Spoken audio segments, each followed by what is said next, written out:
At the end of June 2010, Donna and Samuel Eckerd faced an agonizing ordeal when their 19-year-old son, Shawn, went missing. The disappearance followed a heated argument with his older brother, Stanley, prompting Shawn to leave the house, slamming the door behind him.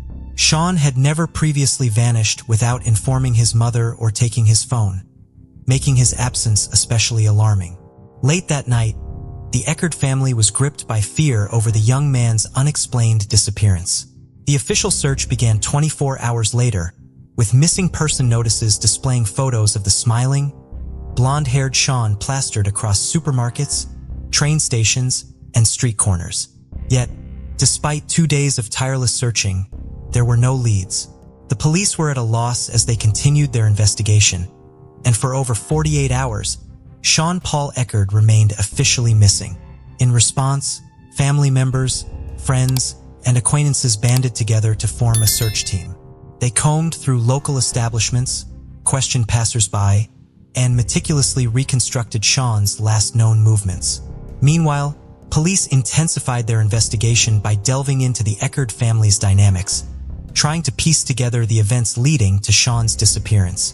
Donna and Samuel, who had 6 adult children from prior marriages, had found solace and stability in their union after overcoming challenges in earlier relationships.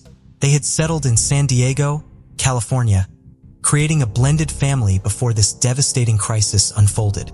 They rented a large, good-sized family home and attended the local church on weekends without fail. The family was devout and lived a quiet and unsociable lifestyle. A few years after the family moved in, they had a son, Stanley, and 2 years later, a second son, Shawn. Donna devoted herself fully to the home and raising her sons, so the brothers grew up in love and care. They both attended a good local school, and on weekends, without fail, the whole family participated in church activities. The eldest children, having reached adulthood, flew away from their parents' nest all over the continent to start their own families. But the Eckerd family was friendly. They kept in touch with each other, regularly called each other, and spent all family holidays together. Shawn was a simple and fun-loving boy. He had a bright appearance, charisma, and insight that attracted people to him like a magnet. He knew how to listen and empathize, so he made friends very easily. Stanley, on the contrary, had a more reserved character and was wary of everything new. He was shy, so socializing with people was much more difficult for him than for his brother. They had one common group of friends and classmates despite the age difference.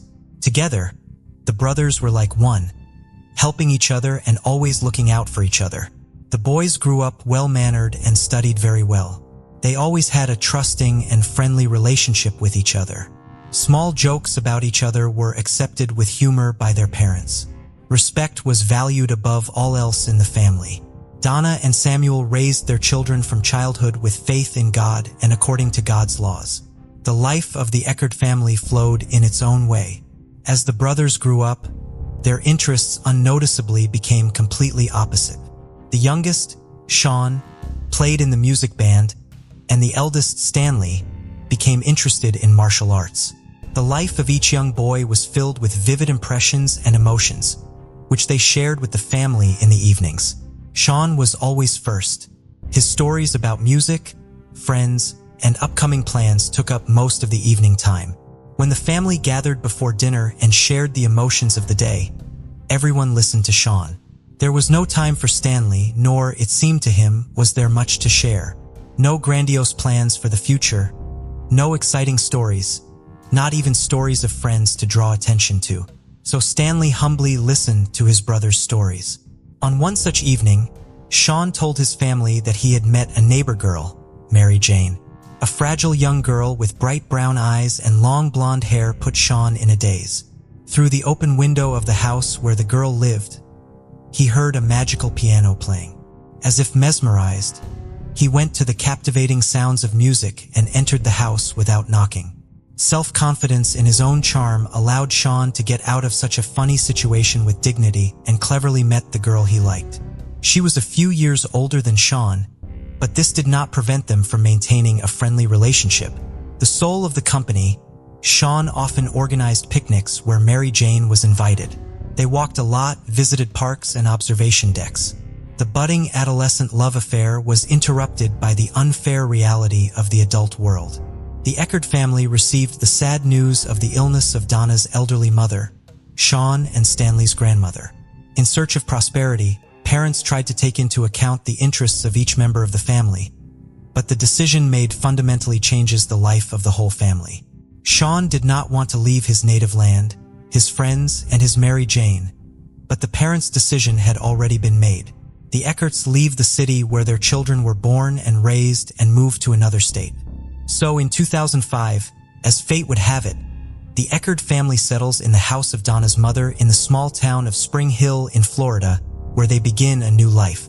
The move was like a breath of fresh air for the whole family because the decision was the right one. Shawn and Stanley's grandmother was on the mend. Shawn's heart was broken. He missed his band in which he played, his walks with Mary Jane and hangouts in his favorite city. But it is impossible for life-loving Shawn to be sad for long, and after a while, a new life becomes as full as the one he missed. Donna and Samuel safely got a job at the Presbyterian church where they were almost all their time. Donna took care of the children in the nursery, and Samuel helped with the chapel. Over the course of time, the brothers grow close again and make new acquaintances together again at school. Old life seems to be resurrected in a new place. Shawn plays in the school band again. Stanley attends a martial arts school that is only a couple blocks from their new home. Despite this new busy life, Shawn can't stop thinking about Mary Jane. Every night after class, he locks himself in his room and they talk on the phone for hours. The goodbyes are in the same way, with Shawn saying he dreams of meeting again. Each time he promises that after getting his parents' permission, he will definitely come to see her. Whereas the younger brother grew and kept his first love in his heart, the elder Stanley tried to establish himself in the family in his own way. Quiet and calm Stanley, by virtue of his stiffness and modesty, seemed to be deprived of parental warmth and attention. In pursuit of self-expression, he makes a series of bad decisions that will have dire consequences for the entire family. In May 2006, he informs his parents that he intends to drop out of school and devote his life to studying martial arts and creating a martial arts club. But youthful maximalism leads the guy into a bad company where he begins to engage in petty fraud and try illegal drugs. In 2007, dysfunctional connections eventually led Stanley to arrest. He was caught stealing and charged with felony fraud-related offenses. The news of the elder son's shenanigans deals the first heavy blow to Donna. She ends up in the hospital with a heart attack, but the situation is quickly resolved with the help of a lawyer hired by Jennifer's sister. He skillfully defends Stanley, proving the lack of direct evidence, which allows the guy to quickly go free, receiving only a suspended sentence. This episode greatly frightens Stanley. He feels guilty and closes himself off in the hope of being understood and accepted by his family. Having survived the frightening events that happened to Stanley, Shawn does not say anything to his parents about his decisions. During his summer vacation, he takes a job as a waiter. Having saved up some money, he leaves only a note for his mother to go to California to Mary Jane. The long 2-day bus ride to his beloved seemed like an eternity. The scenery changed outside the window. The day changed tonight, and Shawn imagined how at the final station he would see her, his Mary Jane. The driver announced the final stop and the bus stopped. Shawn was ready to run to her, for he had already seen her happy face through the window and her long hair, which she was tucking behind her ears with her fingers. They had spent some of their happiest days together. They'd had picnics just like they'd had in his best high school days. Shawn had confessed his love to Mary for the first time, and it was mutual. After another walk, the young people sat down on a bench. Shawn felt faint. His eyes went black. He fell unconscious. Shawn ended up in the hospital. The young boy was fading away like a match in a matter of days. Mary Jane contacted Shawn's sister. Jennifer urgently flew to California. Doctors diagnosed the cause of such a rapid fading of a strong and sturdy guy. Tick-borne encephalitis begins suddenly and very quickly causes complications of various kinds up to inflammation of the brain. A difficult struggle for Shawn's life and health began. Doctors fought for the boy's life for a long time. More than a month of coma and 6 months of rehabilitation helped him to return from the other side of the world. Shawn had a very hard time recovering for a long time. An ordinary tick bite on a summer walk turned out to be a serious injury for him. Jennifer took her brother back to Florida where he faced therapy and a long recovery. Mary Jane was left to wait. Again, the only source of communication for the lovers was the telephone. A series of troubles and unexpected illnesses brought the Eckert family together. Donna does everything impossible to completely rid her beloved son, Shawn, from the consequences of a serious illness. She carefully monitors his diet and exercise. Such attentive care leads to a full recovery of Shawn and to Stanley's inner resentment and jealousy, which he nurtures in bits and pieces. After a while, Shawn regained his strength and returned to his studies in music. In 2009, he finishes his studies and dreams of going to his Mary Jane to return together and introduce her to his parents as his favorite. But Shawn's plans are not destined to come true. Stanley introduces his brother to his dream girl, Samantha Rowe.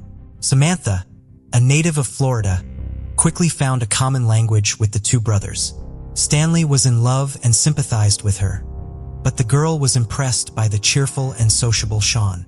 For some time, Stanley actively courts Samantha, and she accepts his signs of attention. Several romantic meetings end with a passionate kiss. Stanley is immensely happy, but Samantha, who said yes to her older brother, is still thinking about her younger brother. Samantha decides to write a message to Shawn in which she confesses her sympathy for him and invites him for a walk around the city.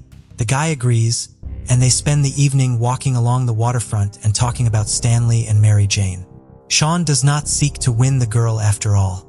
He has long belonged to another. A rejected Samantha writes a message to Stanley and tells him that Shawn has been seeing her and confesses that he really likes her too. Stanley was furious. That same evening, he went up to his brother's room where they had a conversation. At first, the brothers talked quietly. Then their words turned into shouts, and then there was dead silence. The parents were at home, but the brothers sometimes clarified relations quite loudly, so they did not see anything special in what had happened. Mom was the first to realize Shawn was missing. He hadn't returned her calls. Recalling the evening before, she got Stanley's explanation that Shawn had left home after an argument. After 2 days of searching, the police received a frightening call. The caller was Shawn's sister, Jennifer. The dispatcher who took the call heard only a woman scream in the receiver. A piercing male moan could be heard in the background. After repeated requests to calm down, the dispatcher finally records the request for help. Jennifer continues to scream. She pleads for help and reports, "Oh damn it, my brother Stanley killed Shawn. He's in the house talking to his mother. His father is freaking lying over his dead son who's been buried in the ground since early Saturday morning. Damn it, I'm begging for help." Police officers arriving at the scene of the tragedy observed a horrifying scene.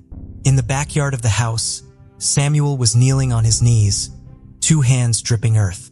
He was pulling his son's body out of the damp earth, screaming and trying to wipe the earth off Shawn. In an instant, a quiet neighborhood filled with sculpted lawns, where the 2 young brothers often waved to neighbors, turned into the scene of a violent tragedy.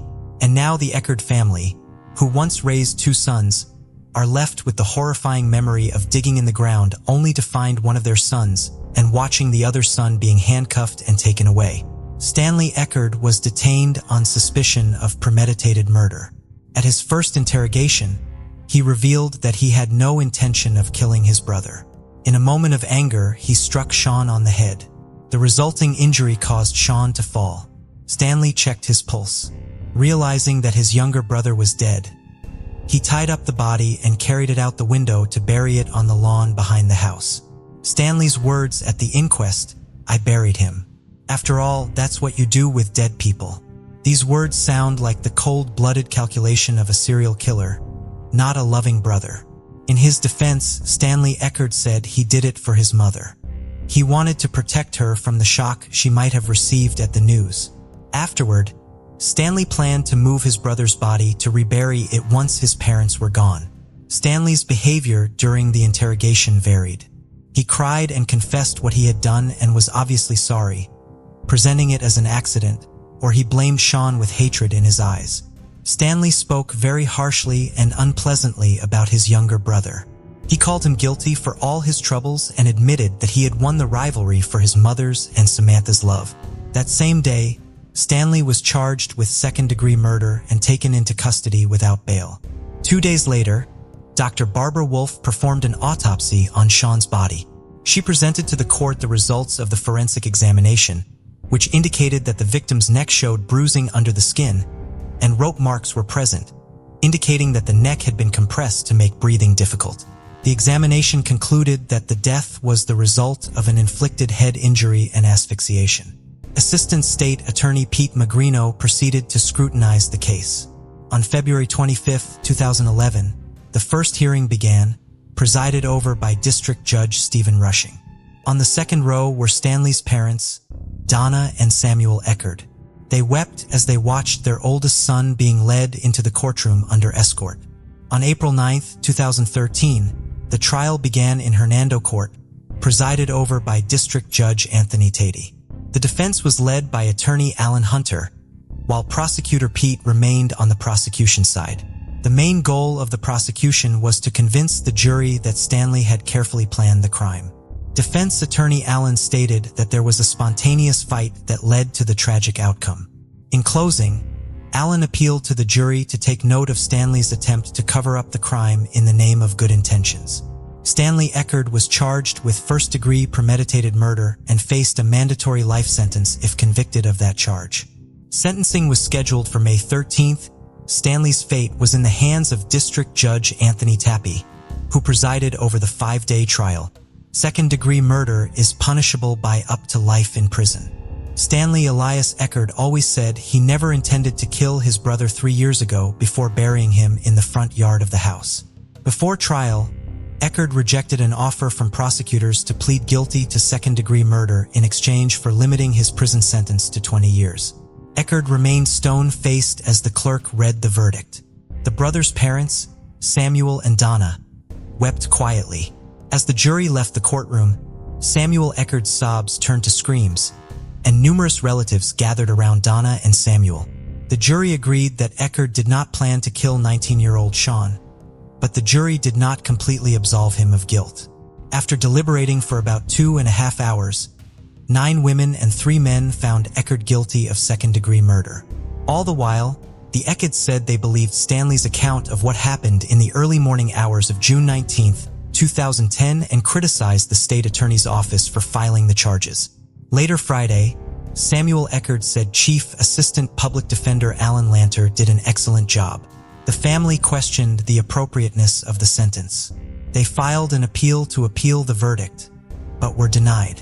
I really can't understand how the jury reached a verdict of second-degree murder in about 2 hours, Samuel Eckerd said. Despite that, our faith was not shaken, he said. One fact was not disputed during the trial. After his brother's death, Stanley pulled his body out of Shawn's bedroom window and buried it in a shallow grave in the backyard of the family's Spring Hill home. Samuel Eckerd found Shawn's body 2 days later. Assistant State's Attorney Pete Magrino began his closing arguments at trial by showing jurors photos of Shawn's dirt-covered body lying in a fetal position in the hole. This is not a detective novel case, Magrino said. He noted that Stanley, when questioned by detectives on the day his brother's body was found, changed his testimony as many as 6 times, saying he initially knew nothing about Shawn's death. For 2 days after his brother's funeral, according to Magrino, Stanley sent messages from Shawn's cell phone to family members saying that Shawn had allegedly gone to California to stay with his girlfriend, Mary Jane. Also on behalf of Shawn, he corresponded with Samantha saying that he did not want to communicate and she should pay attention to Stanley. After hours of questioning, Stanley said that Shawn had died during a struggle in the bedroom that morning. He claimed he heard a snap in his brother's neck as they fell to the floor.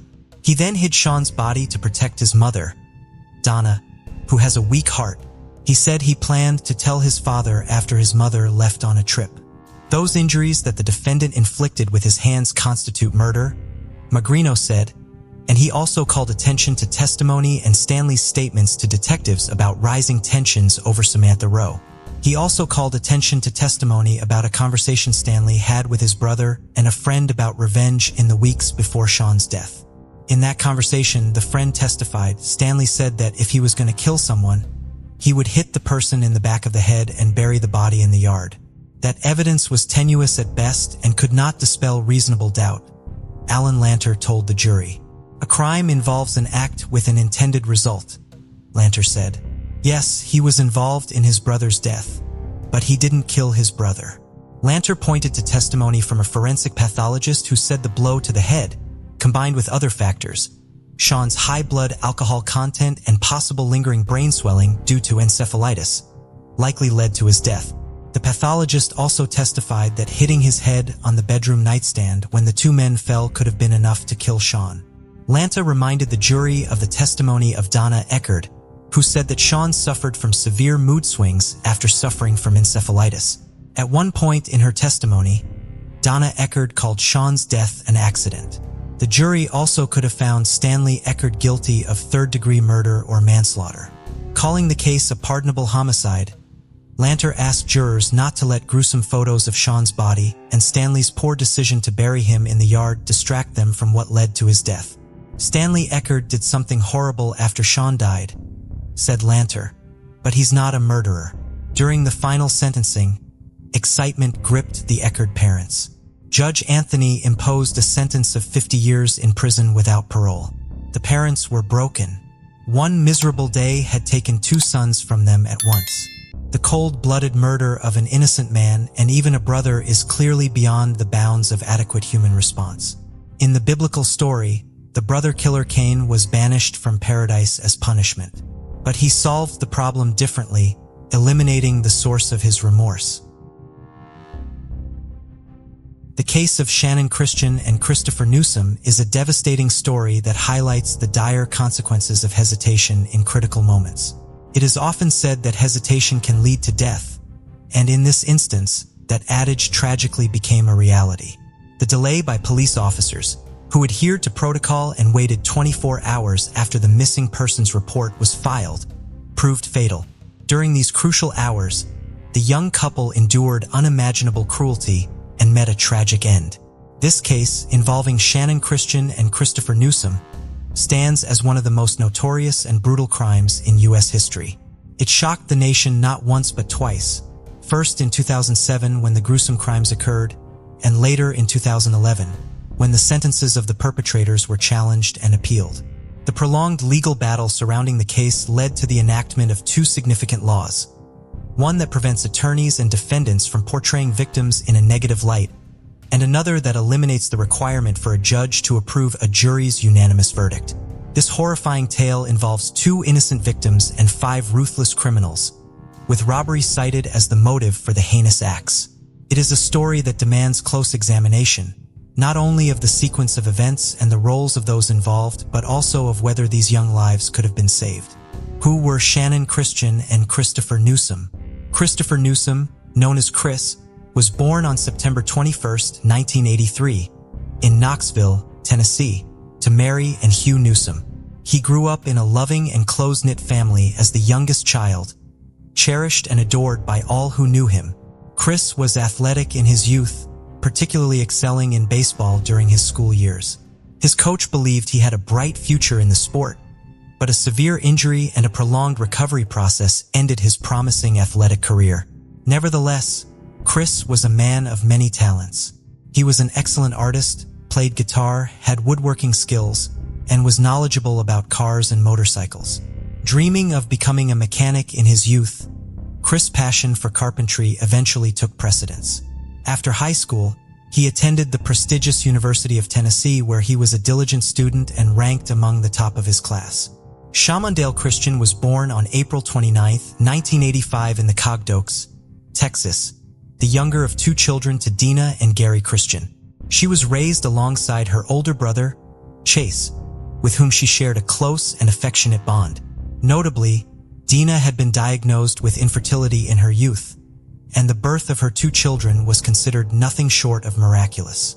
In 1997, the Christian family moved to Knoxville, Tennessee, where the children attended local schools, and the parents established a small but profitable family business. Dina conducted individual psychotherapy sessions at home. Shannon, sharing her mother's interest in psychology, was outgoing and kind-hearted. After high school, she pursued a degree in sociology at the University of Tennessee and worked part-time to save for her dream of buying a car. Her parents and brother helped her realize this dream on her 21st birthday, contributing towards the purchase of a silver Toyota 4Runner. It was on the university campus in 2006 that Christopher and Shannon met through mutual friends. She was just 21, and he was about to turn 23. It was love at first sight, and the couple became inseparable. Within a month, Chris introduced Shannon to his parents, expressing his desire to spend his future with her. Shannon reciprocated by introducing Chris to her family, who warmly welcomed him.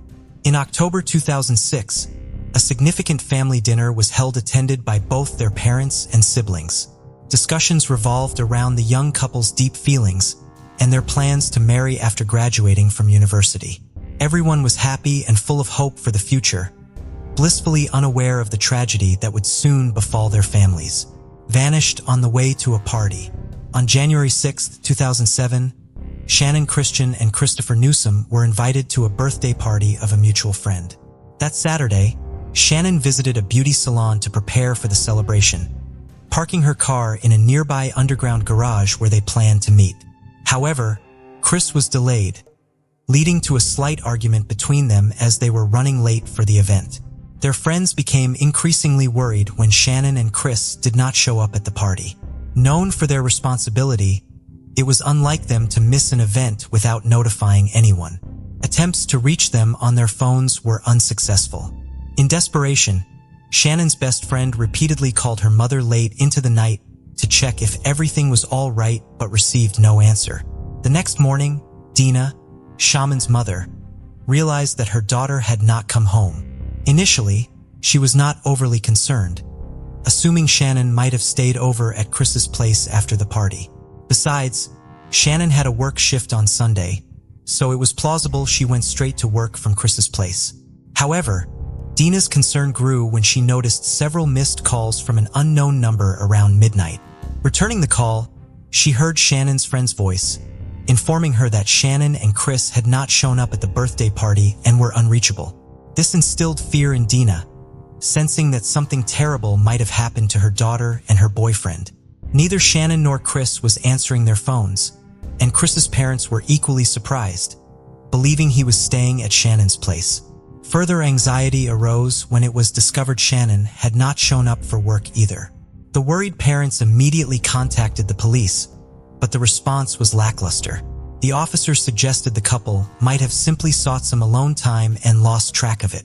They also followed the protocol that an adult is considered missing only after 24 hours without contact. But for Shannon and Chris, those 24 hours were critical. Not willing to wait, the parents and friends of the young couple began their own search. They contacted everyone they knew, visited hospitals, distributed flyers with their photos, and set up social media groups appealing for any information about the missing students. Despite their efforts, no useful information surfaced. The last known sighting of Shannon was at the beauty salon she visited on Saturday. According to the hairstylist who attended her, Shannon only talked about the upcoming party and had no plans to stop anywhere else on the way, a gruesome discovery along the railroad tracks. It wasn't until Monday, January 8th, that the police finally began their search for the missing young couple, Shannon Christian and Christopher Newsom. By this time, thanks to the efforts of their parents and friends, almost the entire city was aware of their disappearance. The day before, on Sunday, there were rumors about a horrifying discovery near the railroad tracks, but no concrete information was available. A railroad worker inspecting the tracks in his assigned area stumbled upon what appeared to be severely damaged human remains on the embankment alongside the tracks. The body was in a horrific state with multiple injuries and had been doused with a flammable liquid in an attempt to burn it. The police, responding to the scene, cordoned off the area and conducted a thorough examination. However, they were unable to find any significant clues or leads. After taking necessary photographs, the remains were sent to the morgue for an autopsy to determine the cause of death and to attempt identification, though it was clear that the extensive damage and effects of the fire would make this difficult. Forensic experts determined that the body belonged to a young man who had suffered a brutal death. The victim had multiple injuries inflicted while he was alive, indicating prolonged and severe assault. Almost all of his teeth had been knocked out or damaged by blows. He had been shot 3 times, twice in the back in a final fatal shot to the head. Additionally, traces of seminal fluid from at least 3 different men were found in his body, along with distinctive tears, suggesting repeated violent assaults. When police checked recent reports of missing young men, Christopher Newsom fit the description in age, height, and build. The officers contacted his parents and requested DNA samples for confirmation, but strongly advised against personal identification at the morgue as the burnt remains barely resembled human features. Unfortunately, the DNA analysis confirmed that the body belonged to the missing student, Newsom. The search for Shannon. Despite the distressing news about Christopher, Shannon Christian's parents still clung to the hope that their daughter was alive, possibly being held somewhere. Her mobile phone was last pinged on the day the couple disappeared in one of Knoxville's more troubled neighborhoods, a place they wouldn't have visited by choice. This indicated that they were likely brought there against their will, and Shannon might still be held in the area. In a secluded alley of this neighborhood, Shannon's Toyota 4Runner was found abandoned. It was in a terrible state, so much so that Dina and Gary Christian hardly recognized their daughter's car. The SUV was dirty, scratched, with broken headlights and deflated tires. All of Shannon's personal belongings were missing from the car, which was littered with cigarette butts, and the seats were torn and stained. The driver's seat was pushed far back, suggesting that a large adult male had been the last one to drive it. A crumpled envelope with the address 2316 Chipman Street was found on the floor between the seats, likely dropped by the perpetrator. A local witness reported seeing 4 African-American males driving the SUV that Saturday evening, a vehicle that stood out in that area. Fingerprints on the envelope led the police to Lymericus Davidson, previously convicted for serious offenses. His residence, located in an industrial area near a wasteland, lacked witnesses. When no one responded to the police's knock and offered to surrender, they forced entry, hoping to find Shannon alive inside. Inside the house, they found Shannon's purse, a stuffed toy from her car, as well as Christopher's headphones and baseball cap, a knife with blood traces torn and blood-stained fragments of women's clothing, and Shannon's lifeless body were discovered in the house's trash chute system hidden under dirty sheets. She was bound in the fetal position and wrapped in 5 trash bags. Experts later concluded that she likely passed away in the early hours of Monday, January 8th. This tragic finding suggested that if the police had begun their search immediately after the missing persons report, rather than waiting for 24 hours, Shannon might have been saved. A horrific state of suffering. The condition of Shannon Christian's body was a horrifying sight even for seasoned forensic experts, as there was not a single untouched area on her. Shannon was covered from head to toe with bruises, abrasions, cuts, and cigarette burns. The numerous tears and injuries to her genital area, as well as her oral cavity and throat, indicated that she had been subjected to multiple assaults by several men.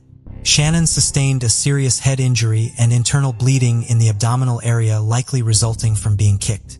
Furthermore, the merciless assailants inflicted several penetrating, though not fatal, stab wounds on her and extinguished dozens of cigarettes on her skin. In a brutal attempt to destroy DNA evidence on her body, the perpetrators doused her with household bleach, paying particular attention to bleeding wounds and her genital area. She was also forcibly made to ingest bleach. After these torturous acts, Shannon, still alive, was wrapped in 5 trash bags and then shoved into a household trash chute covered with sheets and rags. She slowly suffocated and bled to death, helplessly trapped with no chance of escape or calling for help. 5 merciless perpetrators.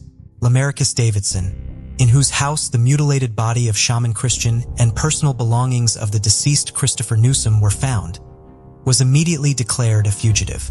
The police also tracked down another suspect, Eric Boyd, whose traces were found at the crime scene. Boyd was apprehended on January 11th without resistance and agreed to cooperate with the investigation, claiming he wouldn't go to prison for crimes he didn't commit. Boyd revealed that Davidson was hiding in a vacant house listed for sale and personally led the police to the location. Davidson, unprepared for this turn of events, was caught off guard and offered no resistance. Notably, at the time of his arrest, Davidson was wearing sneakers that had belonged to the deceased student. During interrogations, Davidson tried to minimize his role, portraying himself as a victim. He claimed that the couple had come to his house looking to buy banned substances, but were caught up in a conflict with his acquaintances. Davidson insisted that he left to avoid involvement, and the subsequent brutal acts occurred in his absence. Further interrogations revealed 3 more individuals involved in the case: Davidson's friend, George Thomas, his half-brother, Latalvis Cobbins, and an 18-year-old woman named Vanessa Lynn Coleman. Once all 5 suspects were in custody, they were placed in separate cells and interrogated individually. Each tried to deflect blame onto the others, inadvertently revealing details of the heinous crime. Their fragmented accounts helped piece together the event's chronology and each perpetrator's role in the brutal act. A timeline of tragic events. Lamarcus Davidson, who had been released from prison on parole just a few months before these events, was desperately in need of money. He was involved in the sale of banned substances and urgently required a vehicle to deliver these to his customers. Davidson decided to steal a car from an underground parking lot known for its lack of surveillance cameras and headed there with his accomplices. Tragically, at that moment, students Shannon and Christopher were in the parking lot arguing over Chris' delay. The criminals, deciding to leave no witnesses, forced the couple into the trunk of a car at gunpoint. The pair was taken to Davidson's house where they were brutally beaten and repeatedly assaulted. After midnight, a barefoot and undressed Christopher was again forced into the trunk and taken to the railroad tracks. He was ordered to walk on the stones before being shot twice in the back. His torment was ended with a final shot to the head. His body was then doused with a flammable liquid and set on fire in hopes of destroying any evidence that could lead to the perpetrators. Having dealt with Newsom, the criminals returned to the house where Shannon remained bound. She endured horrific cruelty the next day, leaving her without a single uninjured area on her body. The sadists concluded their torture by dousing her with bleach and packing her still alive into plastic trash bags where she slowly suffocated.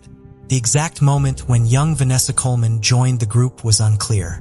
During interrogations, she claimed to be a hostage herself, participating in the torture out of fear for her life.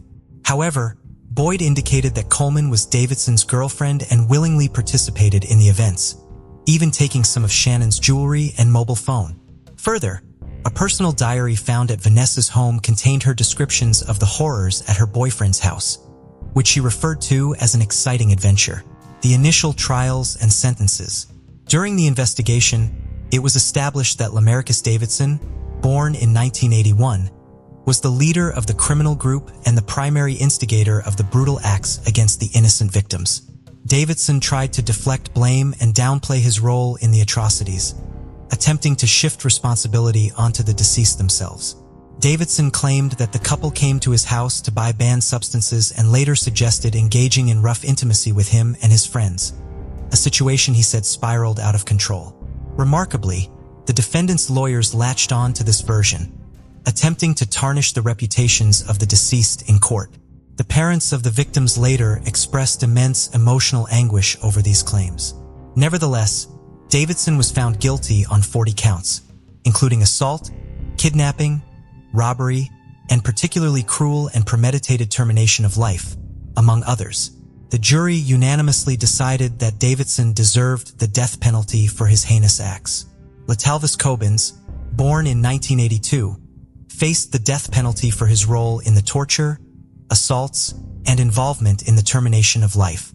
However, he was ultimately sentenced to life imprisonment without the possibility of parole. George Thomas, born in 1983, received a similar life sentence for his involvement in the same crimes with no chance of release.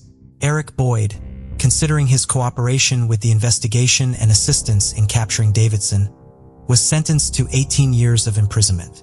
The relatives of both victims found this sentence outrageously lenient. As for Vanessa Coleman, born in 1988, the only female participant in the atrocities, the investigation proved her involvement in the torture, assaults, and in Shannon's tragic end.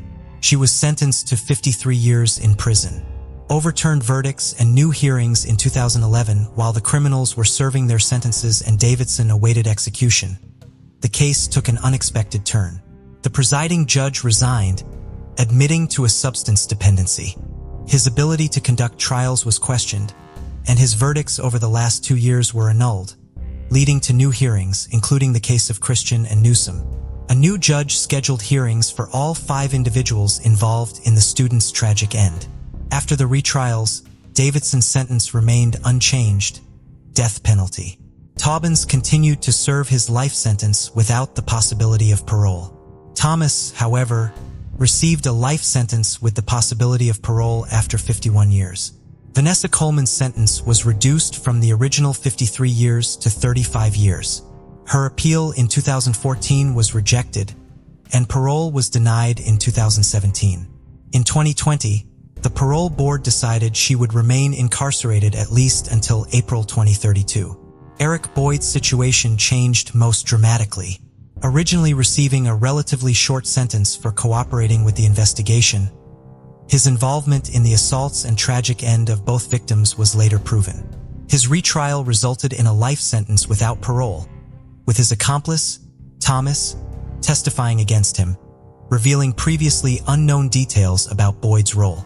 For his testimony, Thomas, who initially had the possibility of parole after 51 years, had his sentence reduced by 15%, contingent on good behavior. Boyd's attempts to appeal his new sentence were unsuccessful. He is currently serving his sentence in the Bledsoe County Correctional Complex. Davidson remains in the maximum security Riverbend institution awaiting the execution of his death sentence. Public reaction and the case's impact. As previously mentioned, this trial garnered significant attention, widely covered in the press and leading to the enactment of 2 laws. The first was aimed at protecting victims from defamation, attempts to shift blame onto them and portraying them negatively. This was in response to the defense strategy of the accused and their lawyers, who tried to label the students as drug users and thrill seekers in a troubled neighborhood. These claims were completely false and caused immense pain and suffering to the victims' families. The second law eliminated the need for a judge's signature on a jury's unanimous verdict, which, if in place during this case, could have prevented the need for retrials and sentence reviews. The house at 2316 Chipman Street, which became a torture chamber for the young couple, was demolished in the fall of 2008. A memorial was erected on the site in honor of Shaman Christian and Christopher Newsom. In memory of Christian, a golf tournament and a Christian charity foundation were established, providing support to victims of violence. Similarly, a foundation in Newsom's name was created, holding annual memorial baseball tournaments at Halls Park and awarding a scholarship named after the deceased student and former baseball player. It's important to note that despite the public outcry and widespread attention, the media initially misrepresented details of the case, either accidentally or intentionally. Many believe that the variations in reporting and delayed coverage were influenced by racial motives as the victims were white and the perpetrators were African American. However, the head of the Association of Criminal Writers and Editors noted, "I can't confidently say that this case would have received more attention if 5 white criminals had been accused of committing similar atrocities against 2 black individuals." Additionally, the Knoxville police chief stated that there was no evidence to suggest these crimes were committed based on racial animosity. Kelly Clayton had everything going for her. First of all, she was quite smart and bright since high school. She was a role model for other students, active in school, excelled in tests, and passed exams just as well. At the same time, outwardly, she never looked like a girl who spent days and nights sitting over textbooks, cramming lessons, and writing out something from additional literature. No, on the contrary, her looks were considered model-like, and if her grades had left much to be desired, she could have built a modeling career. She could have, but she didn't. After high school, she went to teacher training university to become a chemistry teacher. The insane pride of her parents, but only for the first few years of university. It is not known what turning point happened to her then. But one day, Kelly took her documents from the institution and, calling her parents, said that she no longer wanted to study, that she was too young to spend the rest of her life checking notebooks and raising ungrateful children. If she wants to, she will definitely return to her educational endeavors. In the meantime, She wants to travel and live life to her heart's content. Not the best idea, according to her parents, who were so upset that they didn't communicate with their daughter for 6 months. But perhaps if it wasn't for this desperate act, Kelly would never have met Tom Clayton.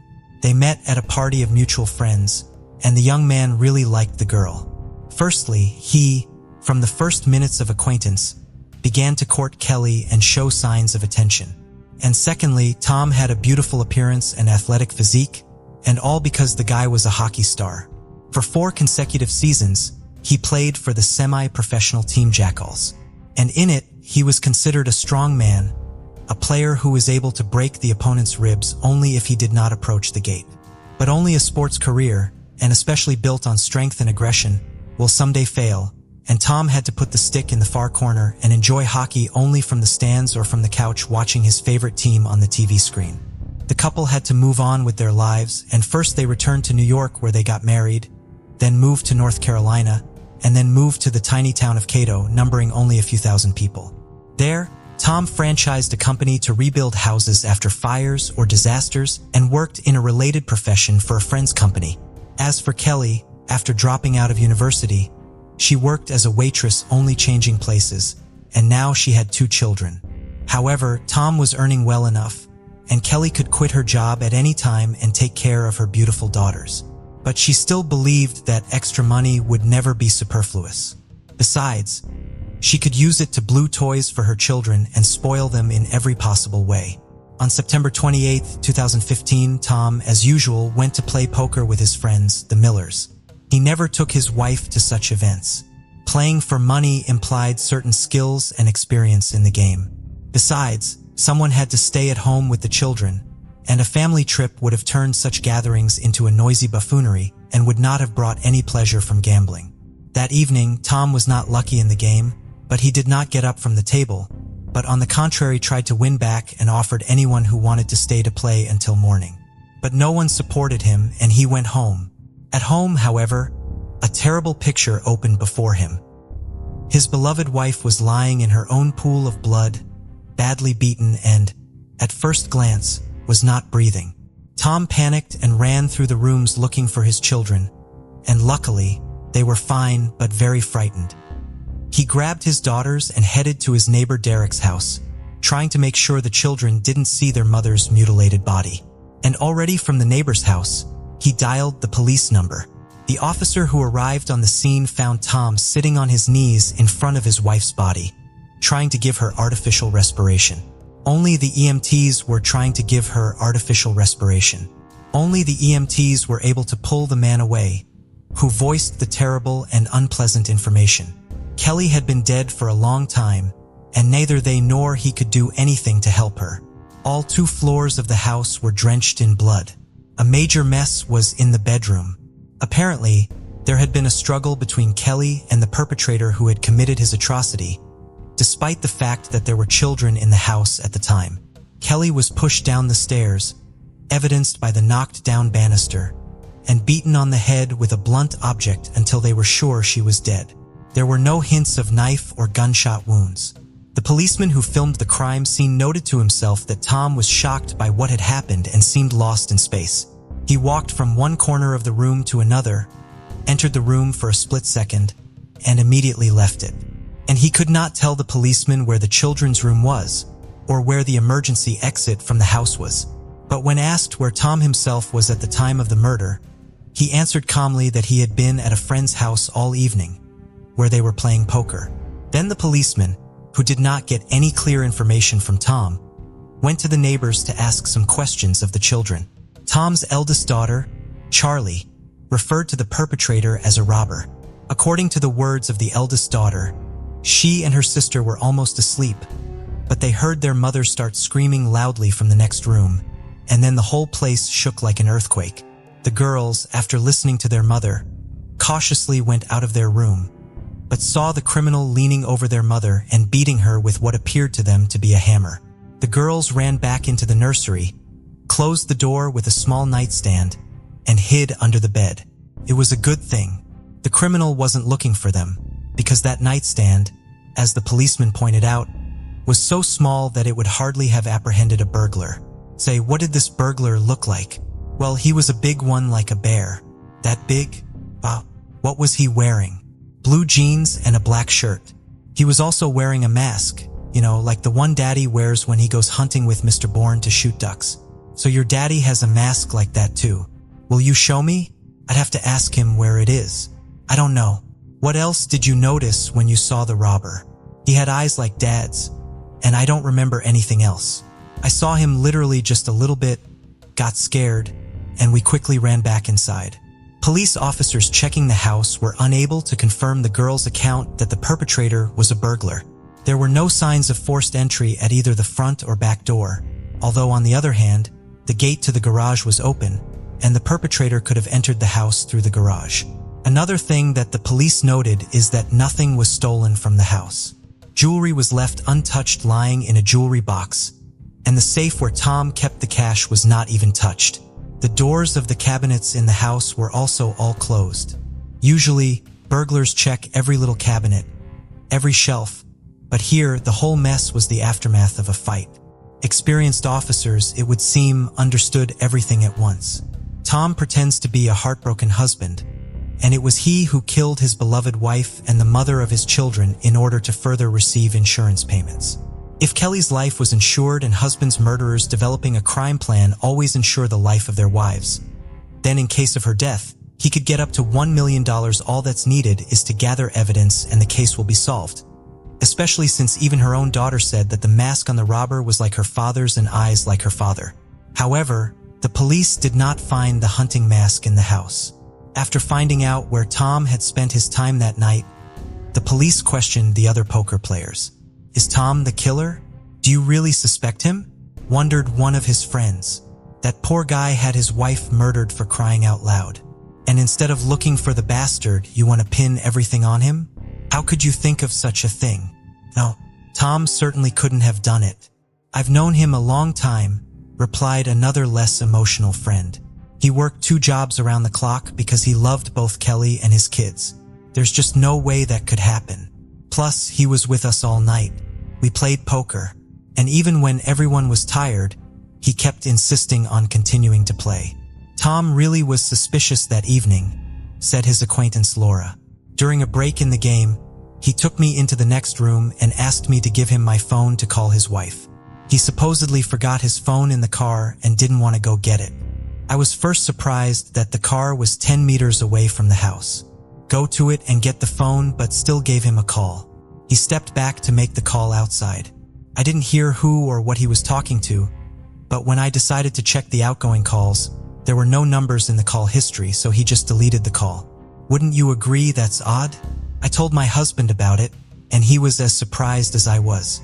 My husband was sitting at the playing table next to Tom and noticed that Tom was not watching the process of dealing cards or watching the people around him, which is very important in poker, but was sitting with his head bowed over the surface of the table where the cards were hiding the screen of his phone. He had his phone on him. Why had he tricked me then? Where was he calling? Who couldn't he call from his phone? After Laura's testimony, the police once again questioned Charlie, Tom's daughter, and the girl repeated what she had told the policeman the first time. The robber looked a lot like her father. The next testimony was given by the niece of the murdered already after Tom was behind bars. I didn't tell Aunt Kelly. I just didn't want to upset her. She was very fond of Tom. She literally loved him.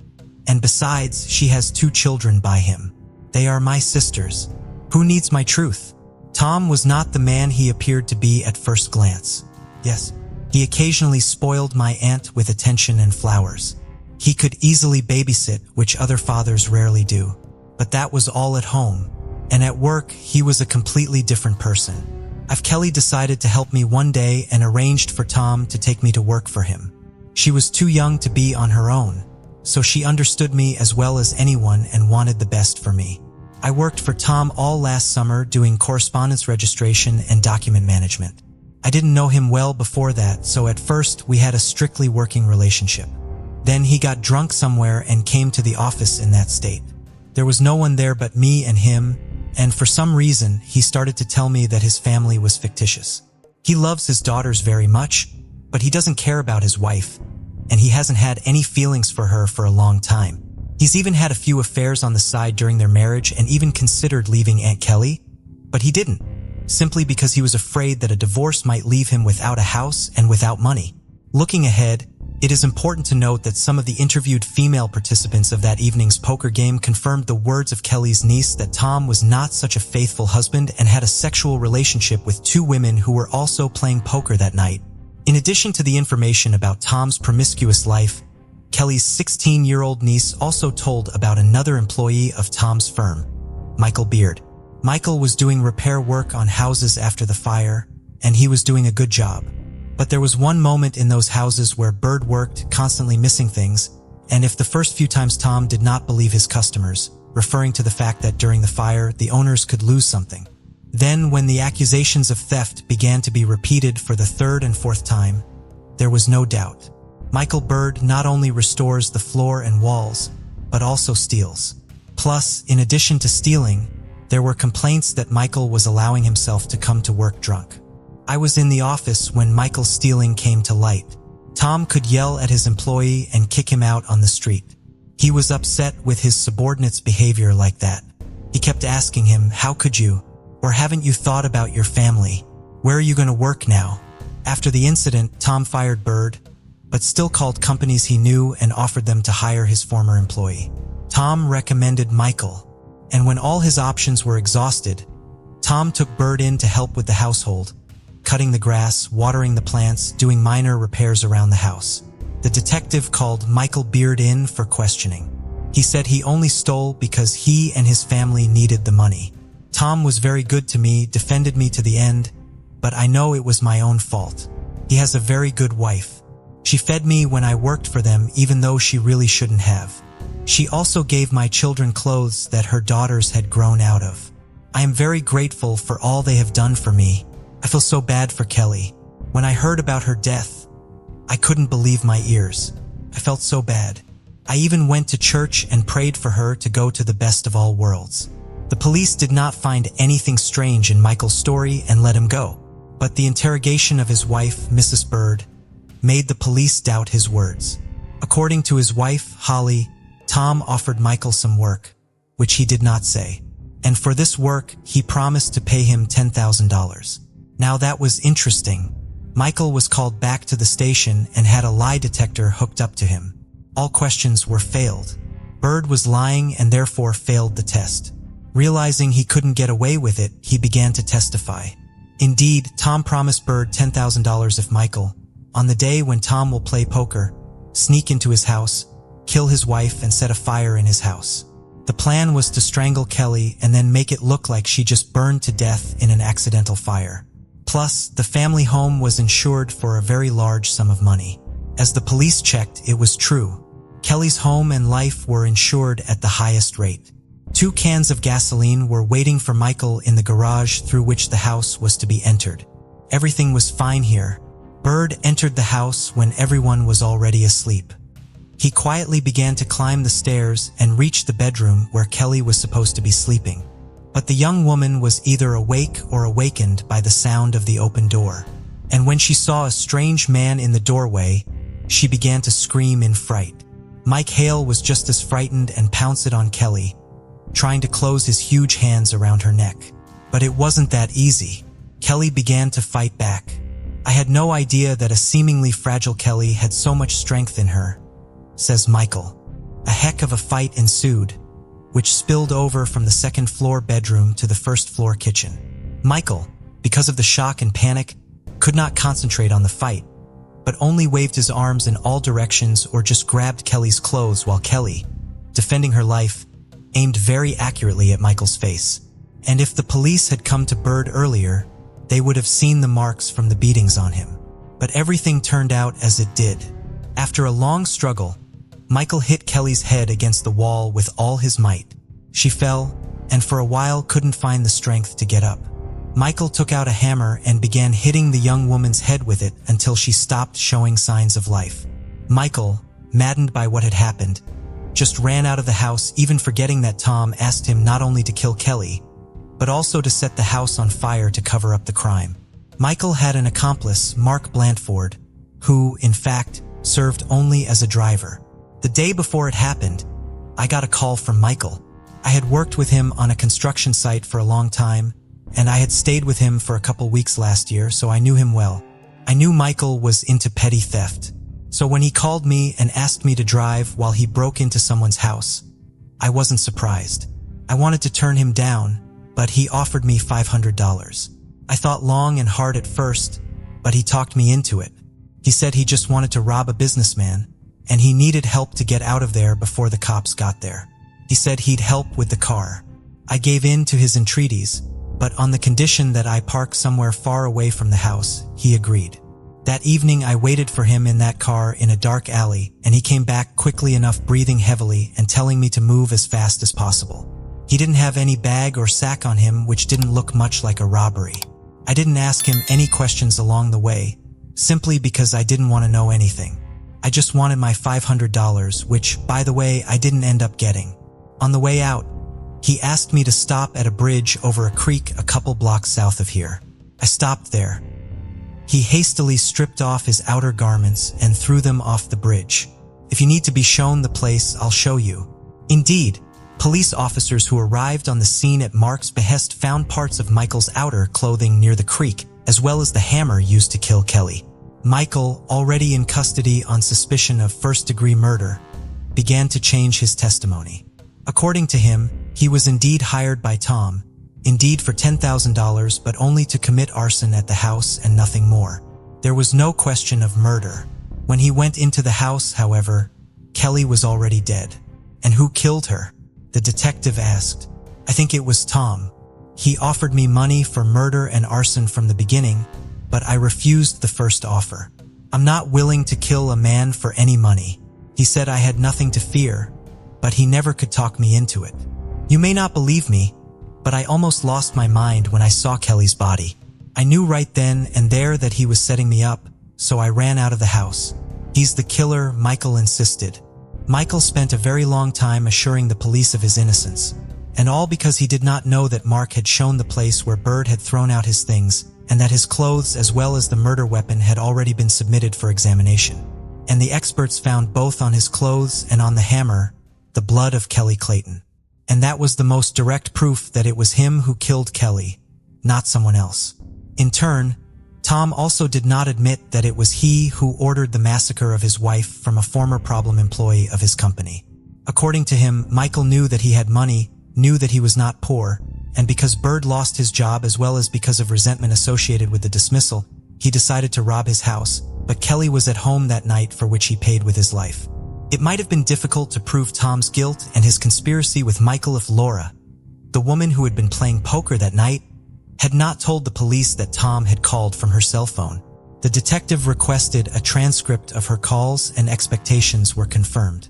Then, on the night of September 28, 29, Tom Clayton called Michael Beard. Michael was the first to go to trial. He continued to insist that he had been hired to set fire to the house in order to collect the insurance, set fire to the house in order to collect the insurance payout. He didn't kill Kelly. And as for the blood on his clothes, it was just because he was touching a dead and mutilated body. That's why he got dirty. He'd thrown his stuff away so no one would think he'd been at Clayton's house that night. His speech sounded convincing. The jury had been deliberating for 7 hours. In the end, they concluded that Michael Beard was guilty on all counts. He was facing life in prison. As for Tom, his lawyers were able to obtain records of conversations and correspondence between him and Michael, and none of the conversations clearly discussed their devious plan. The prosecution's requests for billing transcripts of his movements yielded no concrete results either. All the evidence was circumstantial. If it weren't for one nuance, the car in which Mark had given Michael a ride was registered to Tom's company, and Tom, coming to the office on his personal Toyota, left it in the parking lot where for some reason moved to the company pickup truck, which later drove to Michael's house and left there and took back the day after the tragedy. That is, in fact, he gave Michael the car on which he and Mark went to the crime. It was this fact that was testified to at the trial by the jury. The trial lasted 6 days, and the jury concluded that Tom had hired Michael to commit this horrible crime after all. Michael in turn filed an appeal. In his defense, he used the words of little Charlie, who said that the eyes in the slit of the mask belonged to her father. However, The court rejected the appeal because the description of the clothes matched the one found under the bridge. The court rejected the appeal because the description of the clothes matched the one found under the bridge. As a result, Tom Clayton and Michael Beard received life sentences. As for Mark, he was charged with manslaughter, for which he received 4 years in prison. Tom and Kelly's children were given custody to Kelly's sister, Kim. After some time, Charlie has moved on from the tragedy. She occasionally remembers her mom, but absolutely won't talk about her father, who she will never see again. The events described in this video took place in 2008 in Auburn, Alabama, USA. Although 15 years have passed since then, the final word in the Lauren Burke case has yet to be spoken. Andre Pries Jr. was a gifted athlete who excelled in basketball, baseball, and bowling, earning numerous trophies throughout his youth. However, baseball was his greatest passion. He attended multiple baseball camps and earned a varsity letter in the sport at Montebello High School in Denver, Colorado. After graduating in 1992, Andre pursued his dream by trying out for several minor league teams, although he was never signed. Around the time of his high school graduation, Andre became a father to a daughter, Desiree. Determined to provide for her, he worked tirelessly while balancing multiple responsibilities. He attended Aurora Community College with aspirations to study psychology and real estate, worked as an apprentice electrician for Denver Public Schools, and assisted his father at the family car lot. On the evening of June 27, 1995, Andre asked his mother, Suzanne, if she could watch 3-year-old Desiree so he could visit his cousin, 22-year-old Jerry Baker. Suzanne agreed, with the condition that Andre return home by 10 p.m., as she had work early the next morning. At 9:50 that night, Andre and Jerry were outside Jerry's home in the 5500 block of Yuba Way in Denver's Montebello neighborhood. A group of men, between 24 depending on the account, walked up the street and approached the two cousins. Shortly thereafter, shots rang out. Jerry was shot in the neck but survived the injury. Andre was not as lucky. He was shot 7 times in the back and pronounced dead after he arrived at the hospital. He was just 21 years old. It has long been theorized that there are witnesses with information in the case who have been too afraid to come forward. One theory in the case is that Andre's cousin Jerry was the intended victim that night, as he had recently testified at a murder trial. The defendant in that case was found guilty.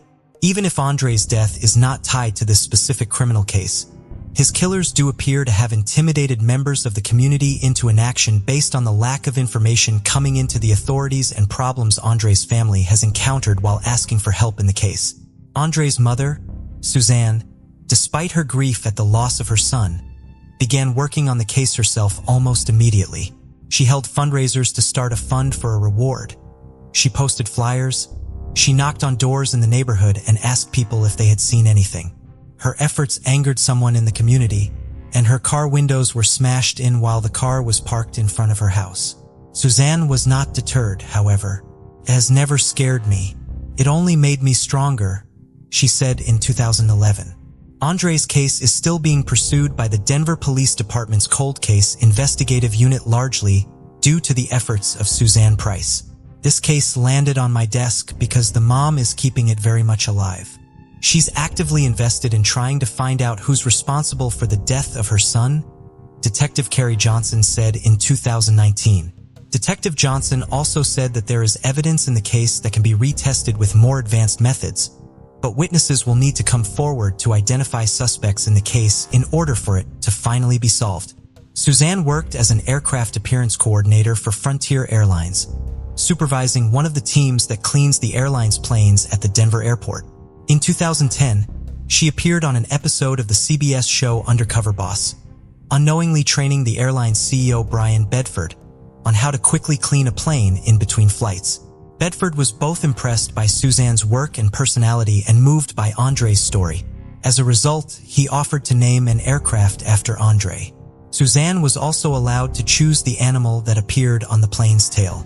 She chose an antelope because, like Andre, it was very fast. The plane bearing Andre's name was on April 1, 2011. Suzanne cleaned the plane several weeks later on Mother's Day, making sure that it was the cleanest plane in the fleet. Suzanne retired at the end of 2019 with plans to dedicate the time she previously spent working to investigating her son's case. 31-year-old Steven Lynch was from the Glenshane estate in Tala, South Dublin. He lived for his family and was the oldest of 4 siblings, a devoted partner to his girlfriend Kelly, and a loving father of 3 children. On April 13, 2017, Steven was walking in Brookview Close, just a few miles from his home on his way to his mother's house. Just before 7 p.m., he was deliberately struck by a silver Ford Focus. The car then drove over him and dragged him down the road. The occupants of the car abandoned and ran from it, and it is believed that at least one of them got into a red Volkswagen Polo, which was later found abandoned in Crumlin, another suburb of Dublin.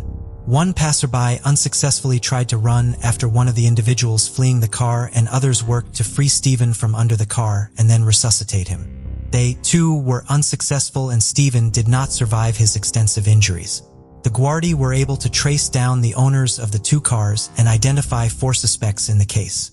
Neither of the cars had been reported stolen at the time of the incident, but the owner of the Ford Focus would later try to report that the vehicle had been stolen before Steven's murder. The 4 suspects, all men in their late teens or early 20s, could not be located by the Gardaí at their homes. The 4 men had ties to criminal activity in Crumlin and had at least one known associate who was very violent. They were connected to a drug-related feud over a debt that was responsible for escalating violence in Kremlin. Steven Lynch had no such connections to crime, a fact the Gardaí were able to quickly confirm. They believed that Steven was hit with a car after he got into a verbal altercation with the men inside of it. Steven yelled at the car to slow down as it sped down the street. As there were children playing nearby, Steven feared would be hit by the speeding car. This would be very much in line with Steven's personality. He is known to have saved the lives of at least 5 people in 3 different incidents. While suspects were quickly identified in the case, no one has ever been charged in it. In February of 2019, the Director of Public Prosecutions determined that the 4 suspects identified immediately after Steven's death would not be tried for Steven's murder due to lack of evidence. The investigation into the case would remain ongoing. While the cars tie the 4 suspects to the scene, witnesses have not come forward to confirm that they were actually in the cars. The lack of witnesses cooperating in the case has been very painful for Steven's family, especially his mother, Vera Donovan. All Steven did was tell the people to slow down because kids were playing on the road, she said in 2018. We are talking about the kids of witnesses who have not yet come forward. There were dozens of people outside that day. As painful as the loss of Steven is, the lack of cooperation from the community, presumably due to fear of the criminals responsible, makes it even worse. Vera says that the wall of silence from the people who witnessed Steven's death is slowly killing her and torturing her family. I walk past people in the street who witnessed my son's murder, but they are still choosing to remain silent, she said in 2019. It's never been about revenge for us. All we want is justice. Vera has vowed to never give up in her fight for justice for Steven. She actively works with the Gardaí, gives media interviews to keep attention on the case and beg witnesses to come forward, and uses social media to keep Steven's memory alive. In particular, she is very active on the memorial page for Steven on Facebook. There she posts letters to her late son, telling him how much she misses him and promising to keep fighting for him. Vera's continued efforts to bring her son's killers to justice, in particular her use of Facebook to do so, have made her the subject of threats. A get-well-soon card was sent to her house, and inside of it was written the warning, "Keep your mouth shut on Facebook." Just a few weeks later, she received a letter telling her, "If you don't stay away from Brookview, you will be joining your son." Vera refuses to let the threats deter her from fighting to get justice for her son. "A light in my world was switched off when my son was taken from me, but I will never stop fighting for him," she said just before the 2nd anniversary of Steven's death. "I won't be intimidated by anyone, and I will always be the voice for my wonderful son. I don't have my first child in my life, and there's nothing else they can do to me." In the summer of 1985, 20-year-old Kristen O'Connell was preparing to go into her junior year of college. The Burnsville, Minnesota native loved to travel, which led her to majoring in hotel and restaurant at the University of Wisconsin-Stout. Her dream was to move to Hawaii and open a hotel there. Her spring break trip that year had taken her to Florida, where she met a young man from Ovid, New York. He invited her to visit him over the summer, and she accepted his invitation. She arrived at Syracuse Hancock International Airport on August 12th, and one of her father's business associates gave her a ride to Ovid. She stayed with the man she met in Florida in his rented mobile home behind the Golden Buck Tavern on County Route 139. Kristen attended a party held at the mobile home on the night of August 14th. Around 11:30, she left the party barefoot, took over a walk, leaving her purse behind, indicating that she planned to come back to the home. Kristen did not drink or use drugs, so she may have left the party because she was uncomfortable with the alcohol being consumed at the party. A witness saw her walking west on County Route 139 between 11:50 and 12:10. They also witnessed a green or blue car pull up alongside her and a second vehicle pull off the road behind her.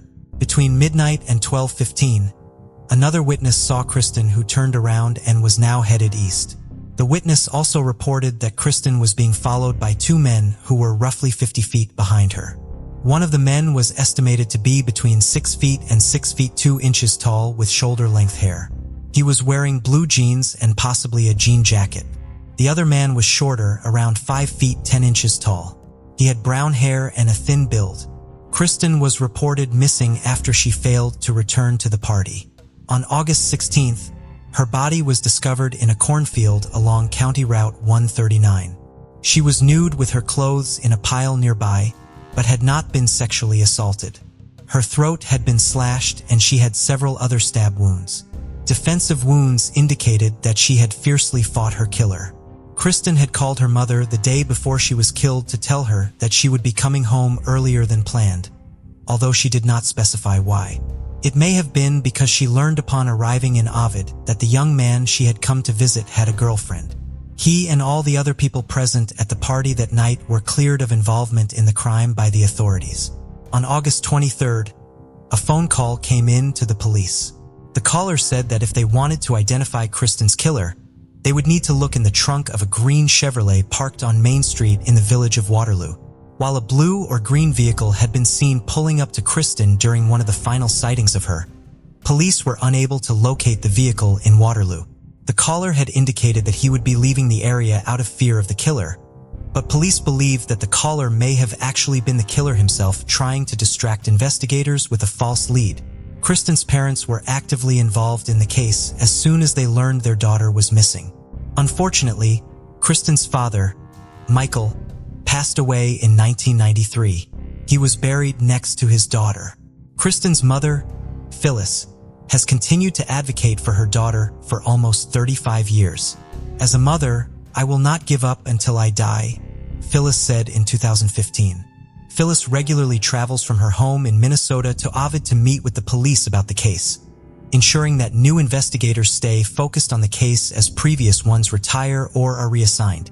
She employs a private investigator to run an independent investigation parallel to the one being performed by the police.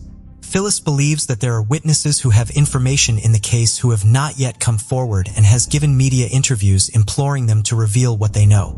As the years have gone on, she has fought for new techniques to be used to identify DNA on items and evidence in the case. "She was my daughter, and they're not going to kill my daughter and walk away," Phyllis said in 2019. "I'm not going anywhere. I will not rest. I will not give up." Lauren Ashley Burke was born on December 30th, 1989, in Marietta, Georgia, to James Burke and Vivienne Gershon, who later divorced. She had a sister, Jacqueline Burke, and a brother, Chad Burke. After high school, Lauren attended Auburn University, where she pursued a degree in graphic design. She was an active and vibrant member of the campus community, playing lacrosse, participating in Delta Gamma sorority, and earning a reputation among her friends as a cheerful, helpful, and well-liked individual. During high school, Lauren began dating Shawn McQuaid, and their relationship continued as they both enrolled at Auburn University. While education was a priority for the young couple, they often discussed their future together. However, Not all of Lauren's dreams were destined to come true. The morning of March 4th, 2008, began like any other for Lauren. She had breakfast at a cafe with Shawn before heading to her 11 a.m. class. Afterward, she called her father, James, to discuss spring break plans and a dentist appointment. Later in the day, she went to Shawn's dorm and stayed there until the evening. At 8:30 p.m., Lauren was scheduled to meet her classmate, Michael, at the library to work on a study assignment. Around 8 p.m., she left Shawn's dorm to head to the library. By that time, it was already dark outside. Her car, a black 2001 Honda Civic, was parked in the parking lot next to the dorm and she moved towards it. That was the last time Shawn saw Lauren. Michael, whom Lauren was supposed to meet at the library, started calling her cell phone after she didn't show up for her appointment, but Lauren didn't answer for some reason. He kept calling over and over and finally he heard Lauren's voice on the other end. She said she wasn't coming to the library because she'd forgotten all about the appointment and then she hung up. A little later at about 9 p.m., 911 received a call about an injured girl who had been seen lying on the road between the Farmville Baptist Church and Route 280 on the 147 freeway. It was Lauren. Drivers stopped their cars in the roadway, blocking traffic in both directions. Lauren was lying on her back in the middle of the road taking slow, deep breaths. She was suffocating. There were many wounds on her body and only socks on her feet. At 9:12 p.m., the first police car arrived on the scene, at which point Lauren was already unconscious. A few minutes later, paramedics arrived and as they loaded Lauren into the ambulance, her pulse was barely palpable. At 9:35 p.m., Lauren was taken to East Alabama Medical Center where doctors began trying to save her life. 8 minutes earlier at 9:27 p.m., 911 dispatchers received multiple reports of a car fire on the Auburn University campus. Firefighters and police were immediately sent to the address the callers gave. Unable to find the owner of the burning car among the crowd of curious students attracted by the fire from their dormitories, police checked the license plates and discovered that the owner of the car was someone named James Burke, a resident of Georgia. James Burke is Lauren's father. The police contacted James by phone and learned that the actual owner of the fire-ravaged Honda was his daughter, Lauren, who attends Auburn University. James immediately asked what was wrong with his daughter, but the police officers had nothing to say. They didn't know where Lauren was and told James that no one was in the burning car. After James talked to the police officer, he immediately started calling his daughter's cell phone, but she didn't answer, which only added to his anxiety. Unable to reach Lauren, James first called friends of his daughter that he knew, but none of them knew anything about her whereabouts or the car fire. He then called his ex-wife and Lauren's mother, Vivian Gershon, hoping that maybe she knew where their daughter might be. Lauren's mother didn't know anything about what had happened either. At 9:40 p.m., Vivian called her daughter's boyfriend Shawn. That's how Shawn found out that Lauren was missing and that her car had been burned. Shawn, calling mutual acquaintances of Lauren and trying to find out if anyone had seen her that evening, learned that she had canceled a meeting at the library saying she had forgotten about it. However, Shawn knew for a fact that Lauren hadn't forgotten about her appointment for the evening, as when she left his room about 2 hours ago, she had planned to go straight to the library. While family and friends tried to figure out where Lauren had gone, doctors at East Alabama Medical Center were battling to keep her alive. Since Lauren was brought in unconscious and without any personal belongings or documents, the doctors did not know her name. Unfortunately, despite their best efforts, doctors were unable to save Lauren's life. She was pronounced dead. Bullet, which had traveled out, had punctured both of Lauren's lungs. Experts concluded that the muzzle of the gun was only a few inches from Lauren's skin at the time of the shot. Police officers comparing the girls passing at the hospital and the burned-out car on campus, whose owner was missing, quickly realized that the victim, who could not be saved by doctors, was Lauren Burke. The very next day, March 5, 2008, James Burke identified the body of his daughter after visiting from Atlanta. News of Lauren's passing quickly spread around campus. Auburn University released a statement about Lauren Burke's passing, urging students and staff to be extra cautious on and off campus, but assuring them that the campus is safe. Many of you and your parents have called and are understandably concerned. There is no indication of any additional danger to campus or student safety, the statement said. The Delta Gamma Society released a statement about what fraternity representatives called an unexpected and disturbing crime. The society urged how the car fire was connected to it and whether other students should be wary. Both the spot along the road where Lauren Burke was found in the area around her car were processed for evidence. We have put every resource we can into finding the person responsible for this crime, said Auburn Police spokesman Captain Tom Hart. If someone gets hurt or dies, we all feel it, and we won't rest until we find the perpetrator. Stouffer also said that Alabama Governor Bob Riley offered a $10,000 reward for information leading to an arrest in Burke's case. Lauren's charred car was taken to the Auburn Police Department. Investigators from the State Forensic Laboratory and officers from the State Fire Chief's Office sifted through the remains of the car's burned interior. They found scraps of burned clothing, Lauren's melted digital camera, and the car owner's manual. A .38 caliber bullet was found under the front seat, which could mean the interior of the car was the scene of the crime, and the perpetrator had set it on fire to destroy the evidence.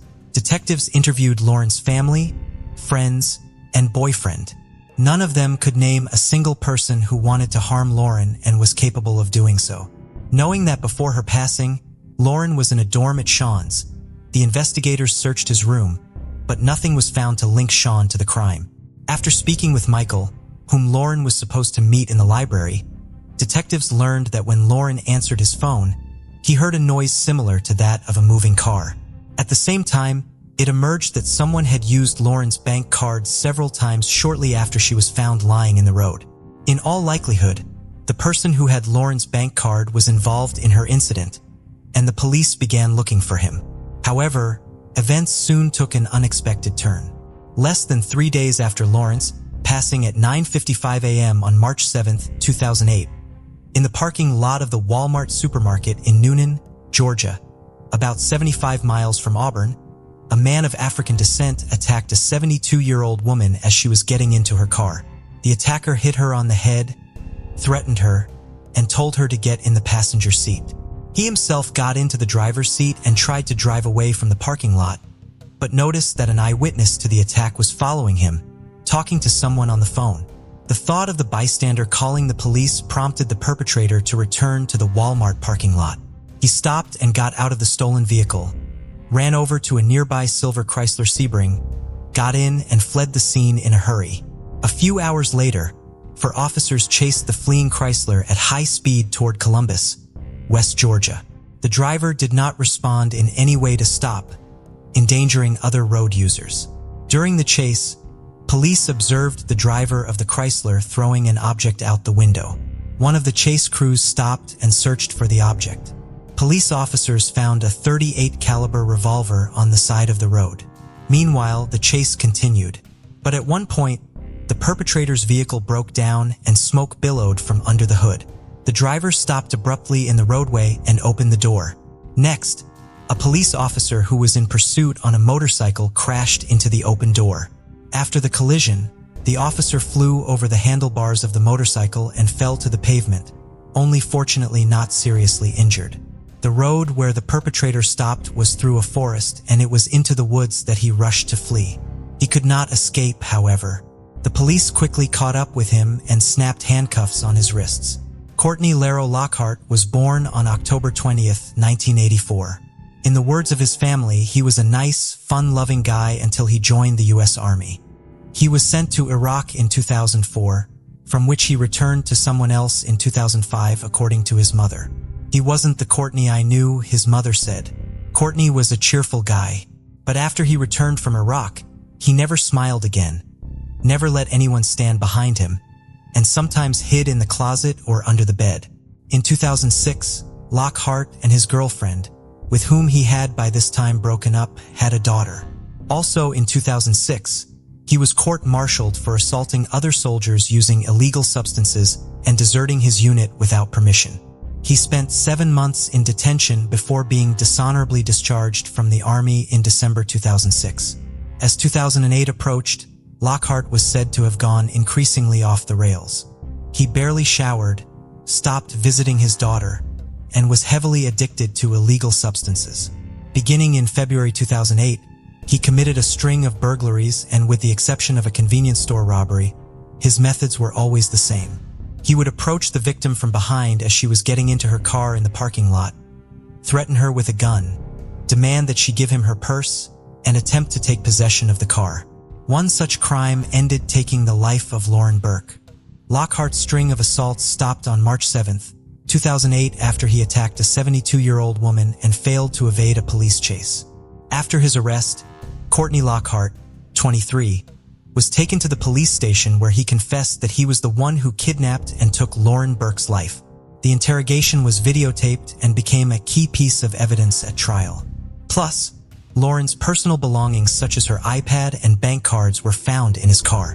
He gave a detailed account of the events of the day he kidnapped Lauren. It was Tuesday, March 4, 2008. Lockhart woke up in his silver Chrysler Sebring. He had spent the previous night in his car not far from East Alabama Medical Center. He needed money, so he started driving around Auburn looking for another victim. It's worth noting that all the people he attacked were women, none of them men.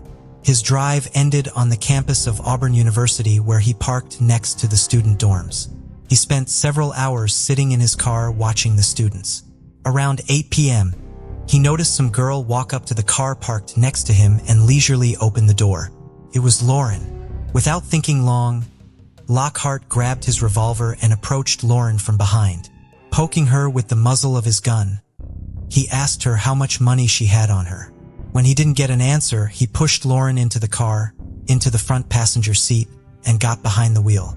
According to Lockhart, Lauren said nothing but screamed in fear. When she finally calmed down, she pulled $200 from her purse, handed it to him, and begged him to leave. Instead of leaving, however, he ordered Lauren to take off her clothes. At gunpoint and hearing threats against her, Lauren complied, stripping off everything but a pair of socks. According to Lockhart, there was only one reason he made Lauren undress. He thought that if she had no clothes on, she would not want to escape. Lockhart then began to drive around the streets of Auburn. All the while, he was driving with one hand on the wheel and with the other holding Lauren at gunpoint. She tried to dissuade him from committing the crime, and when he said his life was over, Lauren promised to help him find a job. At some point, her phone started ringing. Lockhart told her to answer it and make something up so no one would suspect anything. It was a call from Michael, whom Lauren was supposed to meet at the library. When she answered, she said she had forgotten about the meeting and hung up right away. Lockhart said that they continued to drive through the streets of the city, and Lauren wouldn't give up trying to talk him into letting her go. She said she would help him overcome the difficulties he was facing. As they were driving down Highway 147, Lauren opened the door to jump out of the moving car, and at that point, Lockhart said he accidentally fired a shot.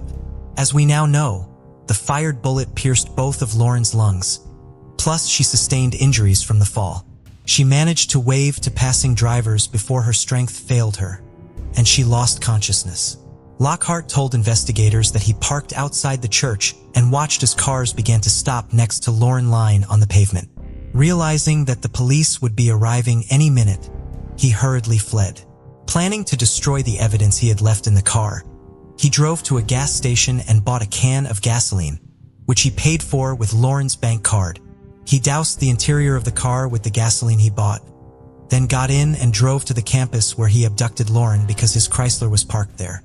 According to Lockhart, as he drove, he became dizzy from the gasoline fumes, so he rolled down the windows to let air in from the street.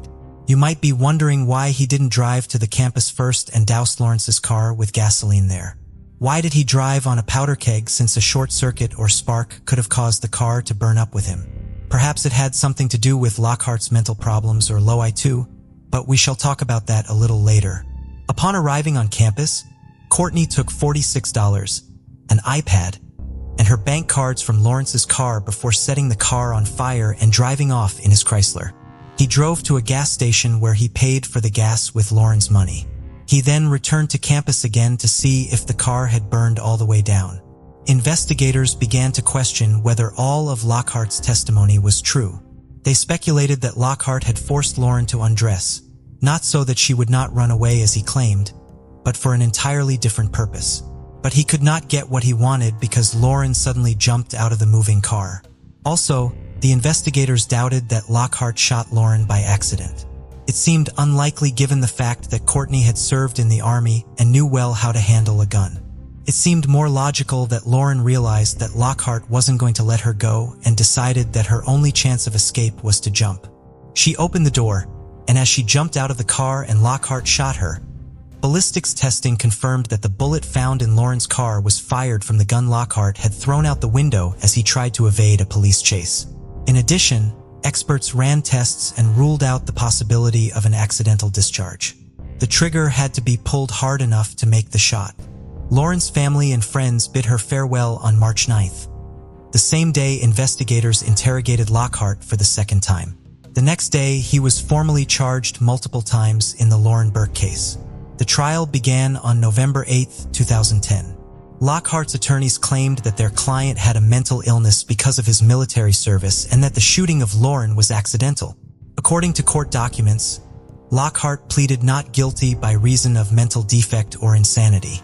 The court was presented with the testimony of a psychologist who testified that Lockhart had an IQ of 86, which is below average, that he had some symptoms from being in combat in the military, but he did not have PTSD, and that Lockhart was immature and not thinking straight.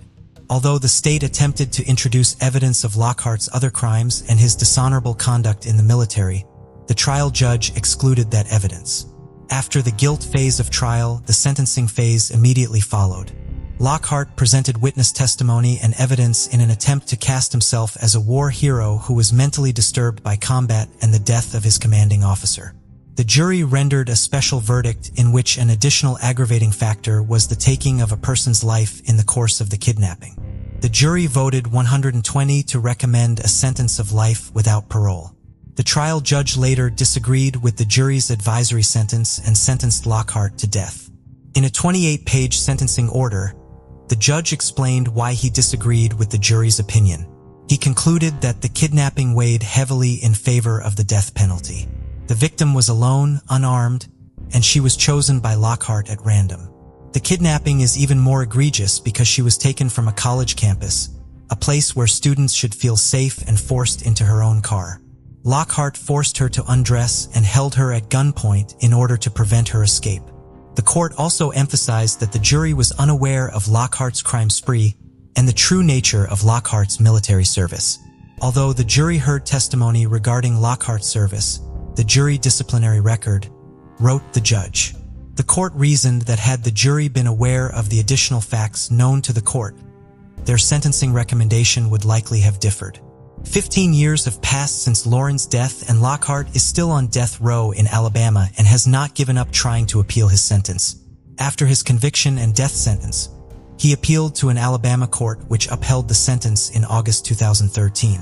In April 2014, the Alabama Court of Criminal Appeals denied Lockhart's request for a retrial. He then appealed to the Supreme Court of Alabama. But in September 2014, his motion was again denied. In January 2015, Lockhart appealed to the Supreme Court of the United States. In April of that year, the Supreme Court of the United States denied his petition. In 2018, Lockhart made another attempt to challenge the sentence. Lawyers from a human rights organization who represented him tried to convince the court that the lawyers defending Lockhart in 2010 had mishandled the case. Although there were some flaws in Lockhart's 2010 defense, it ultimately did not change the outcome, with the death sentence being upheld again. In April 2021, the Alabama Court of Criminal Appeals upheld Lockhart's death sentence. Lawrence's parents said they would never give up and would do everything in their power to keep Lockhart's death sentence from being overturned. "Courtney Lockhart gave my daughter the death penalty. There's no reason why he shouldn't have the death penalty. That's all I have to say," Burke's father, Jim, said. "He didn't give her a second chance. He shouldn't get a second chance either," Lauren's mother, Vivian, said. As of today, Courtney Lockhart remains on death row in Alabama. Heather Maples, a bright and lively 22-year-old, had recently embarked on an exciting chapter in her life. She was attending college, settling into her job, and embracing the future with optimism. Known for her infectious smile, constant chatter, and uplifting energy, Heather brought joy to everyone around her. Her life seemed full of promise, until everything took a tragic turn. On January 7, 2015, Heather failed to show up for work, raising alarm among her friends and colleagues. Tragically, her lifeless body was discovered in her apartment, partially unclothed. The devastating news shocked everyone who knew her. Who had the right to take Heather Maples' life? Detectives faced a daunting challenge, as Heather was well-liked and had no known enemies. The motive for this heinous crime was unclear, leaving investigators grasping for answers. However, a small but crucial detail eventually emerged, one that would ensure Heather's death did not go unpunished and bring the perpetrator to justice. Ain't that in your hand or in your weight?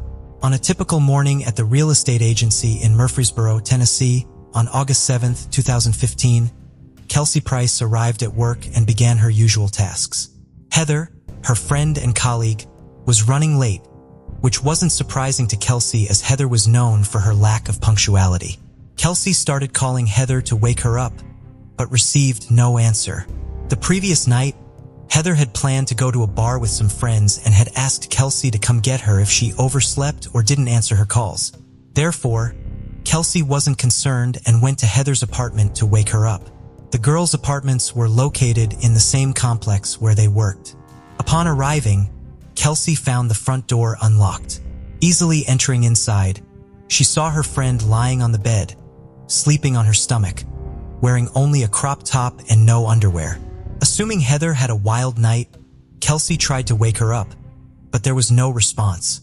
She then tapped Heather's foot, attempting to rouse her from her sleep, which no one would ever interrupt again. Maple's foot was so cold that Kelsey literally jumped back in horror at the realization of what had happened.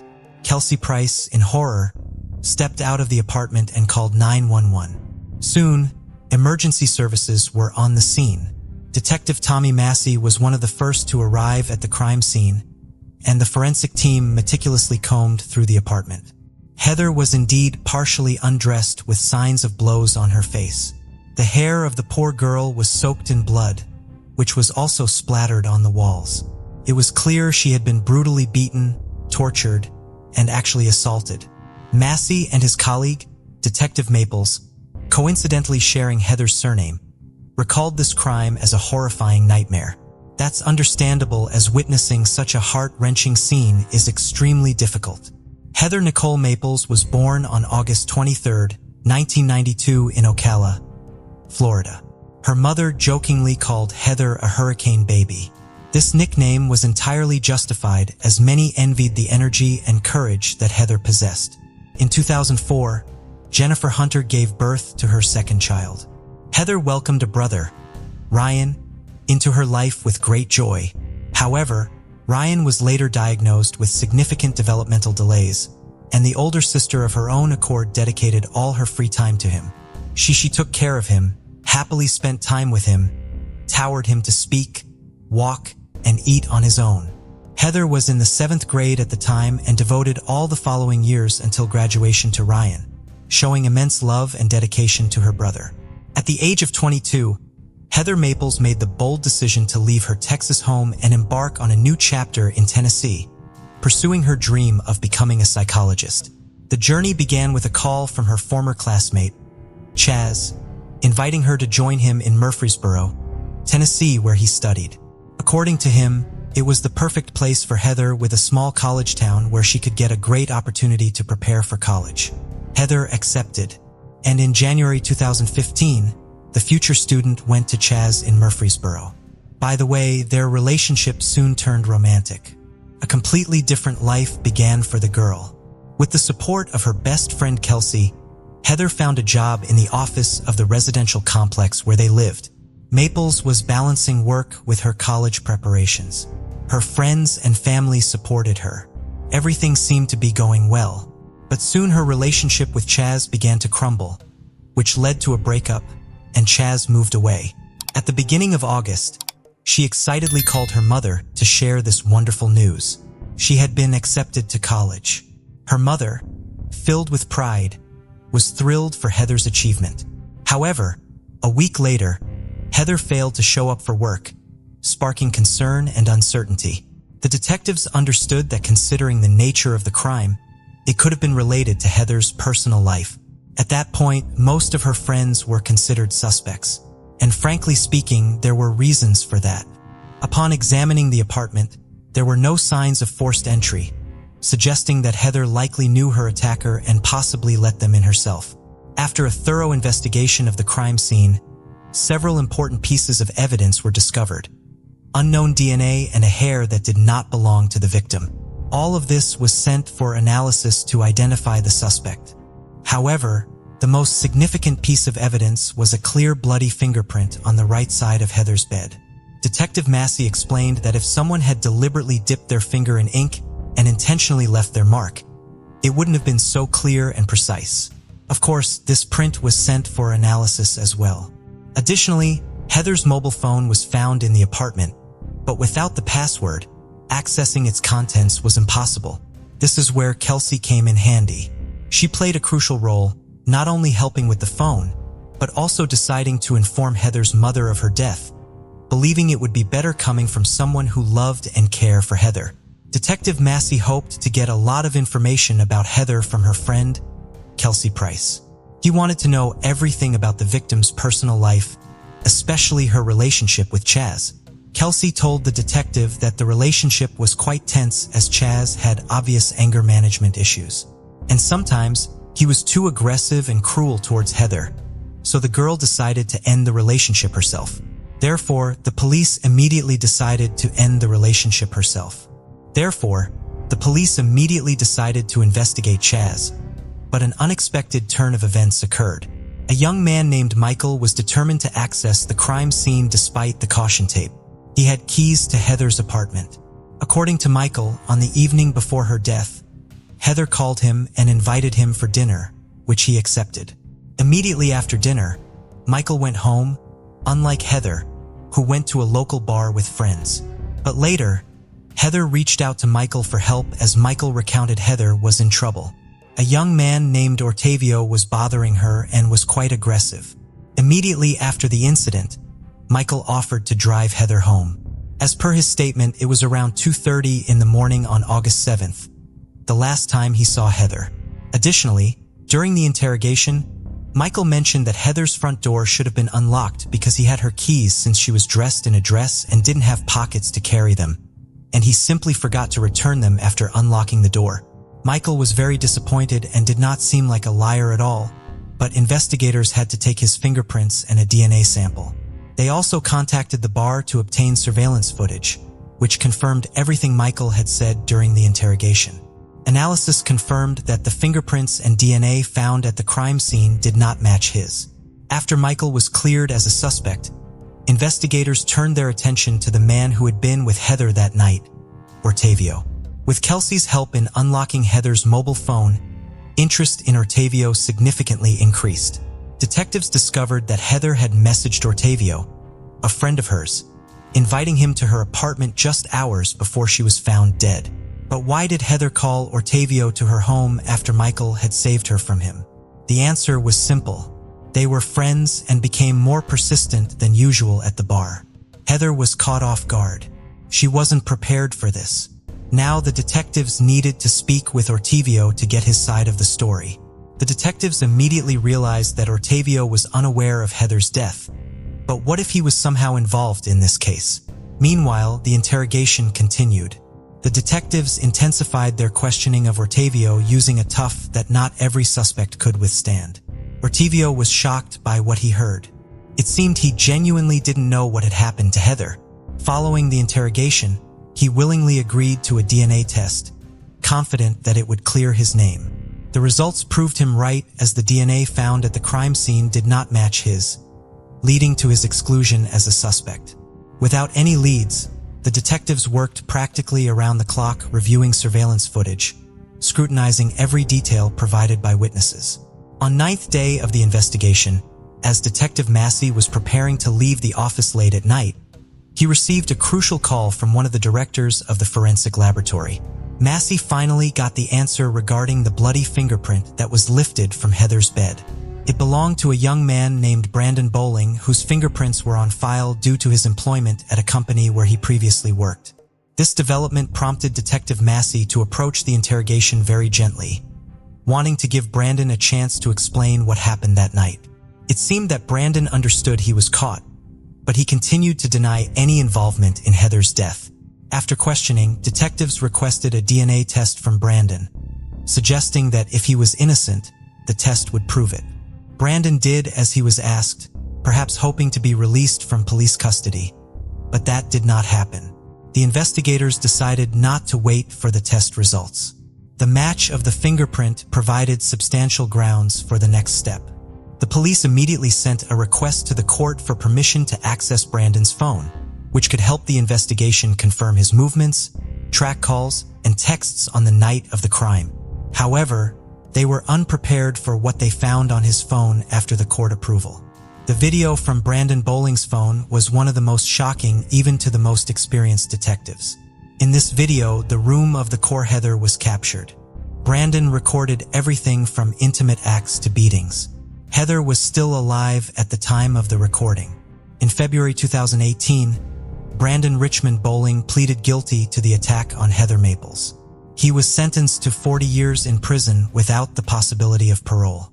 On the day of the verdict, Heather's mother, Jennifer, made a speech that surprised many.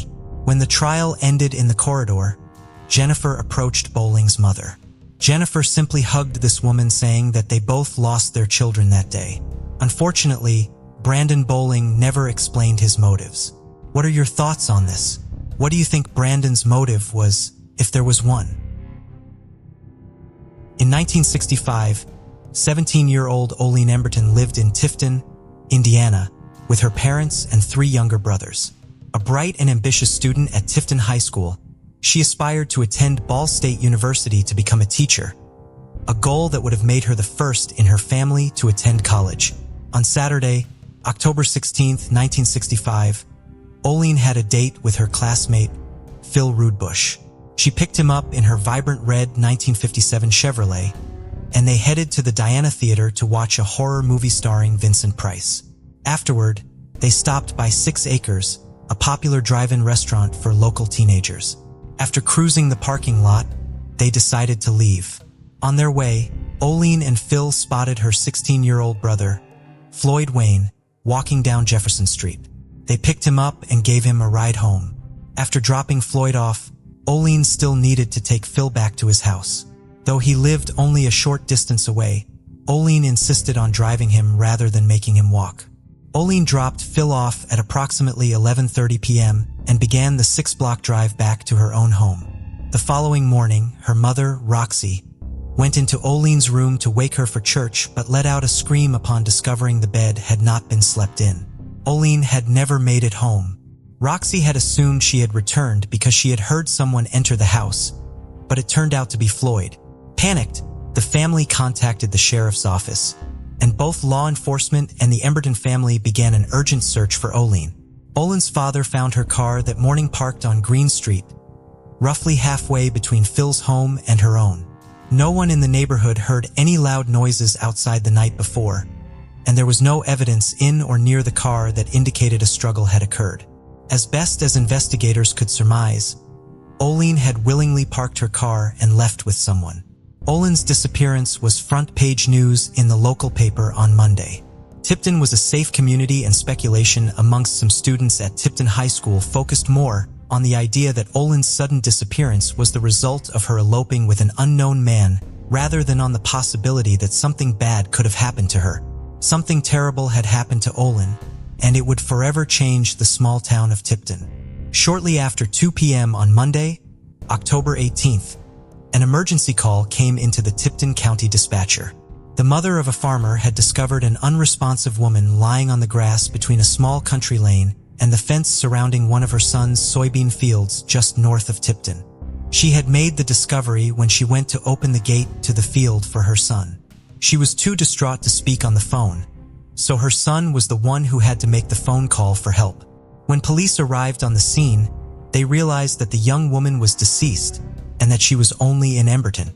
She was found nude with her underwear draped across her head and the rest of her clothing folded neatly in a pile next to her head. Her glasses were found near her feet. Olen's autopsy created more questions in the case than it answered. The autopsy was performed by Dr. James McFadden, and Tipton's chief of police, James Pratt, was present during it. Dr. McFadden was unable to make any kind of determination about how Olen died. Her body was free of any marks besides insect bites, and extensive examination of her neck and throat showed no evidence of strangulation. Dr. McFadden told Chief Pratt that he couldn't find any reason why Olen was not alive, and explaining what had happened to them herself, and that her heart had seemingly just quit. Dr. McFadden therefore could not conclusively say that Olen had been murdered. His examination did not reveal injuries consistent with rape, but Olen may have had consensual sex shortly before her death. Since she was found nude, it is possible that she met up with someone else after dropping off Phil at his house and died of some sort of heart condition undetectable upon postmortem examination during a romantic encounter with that unknown individual. This unknown player in the story then dumped her body along the road in an act which, while not homicidal, would still be callous and illegal. While authorities were unsure if Olen's death was a murder or an accident, there clearly was someone else with Olen at the time of her death, and only that person could provide answers in the confusing case. Olen's parents were of course devastated by the loss of their daughter. They were both extremely hard workers who had grown up in poverty, but eventually owned a nice house that they had built themselves and 2 small local businesses they created while Olen's father still worked full days at his factory job. In his grief, Olen's father Floyd had turned his discipline and dedication towards finding his daughter's killer. He accosted several of Olen's male classmates at her viewing, demanding to know if they were responsible for his daughter's death. Floyd Emberton was highly suspicious of one boy in particular, Tom Preston. Elaine had dated Tom, but he did not have a very good reputation in town. While he was handsome and charismatic, he was not a nice person and had a reputation for his smug demeanor and penchant for chasing after numerous girls. The police did question him about Olen's death, but did not consider him a strong suspect. Floyd Emberton, however, was not so quick to rule out Tom, and he made sure that the teenager knew it. He parked Olen's car outside of Tom's house every day for a month, and the principal of Tipton High School was so concerned about what Floyd might do to Tom that he locked all the doors to the school while he was in session. Tom was also driven to and from school by a sheriff's deputy for a time, and he slept 2 nights in the county jail because he felt safer there. Tom's behavior became more and more self-destructive throughout the rest of his senior year of high school, and he developed a drinking problem. Less than 2 weeks after he graduated high school in 1966, he was driving with a friend along State Road 28, east of Tipton, when his car skidded out of control and went off the road, wrapping around a tree. Tom's neck was broken, killing him instantly. In the years since Olen's death, suspicion has also fallen on another one of her classmates, Perry Stephen Miller. Miller was ahead of Olen in school, graduating with the class of 1965. Olen's mother, Roxy, found a school picture of Miller taken during his junior year of high school, with a note written to Olen on the back of it in her daughter's room following her death. 6 months after Olen's death, Miller committed what would be the first of many crimes against young women. While he was being interviewed following his arrest for assault and battery, following what was believed to be an attempted rape of an 18-year-old woman, he was asked about Olen's case and denied any involvement. Various legal delays meant that Miller still had not gone to trial for that charge in 1969, when he committed 2 abductions and rapes of teenagers, one 19 and one just 15, within a month of each other. The first of these attacks earned him a life sentence following his conviction. He only ended up serving 19 years.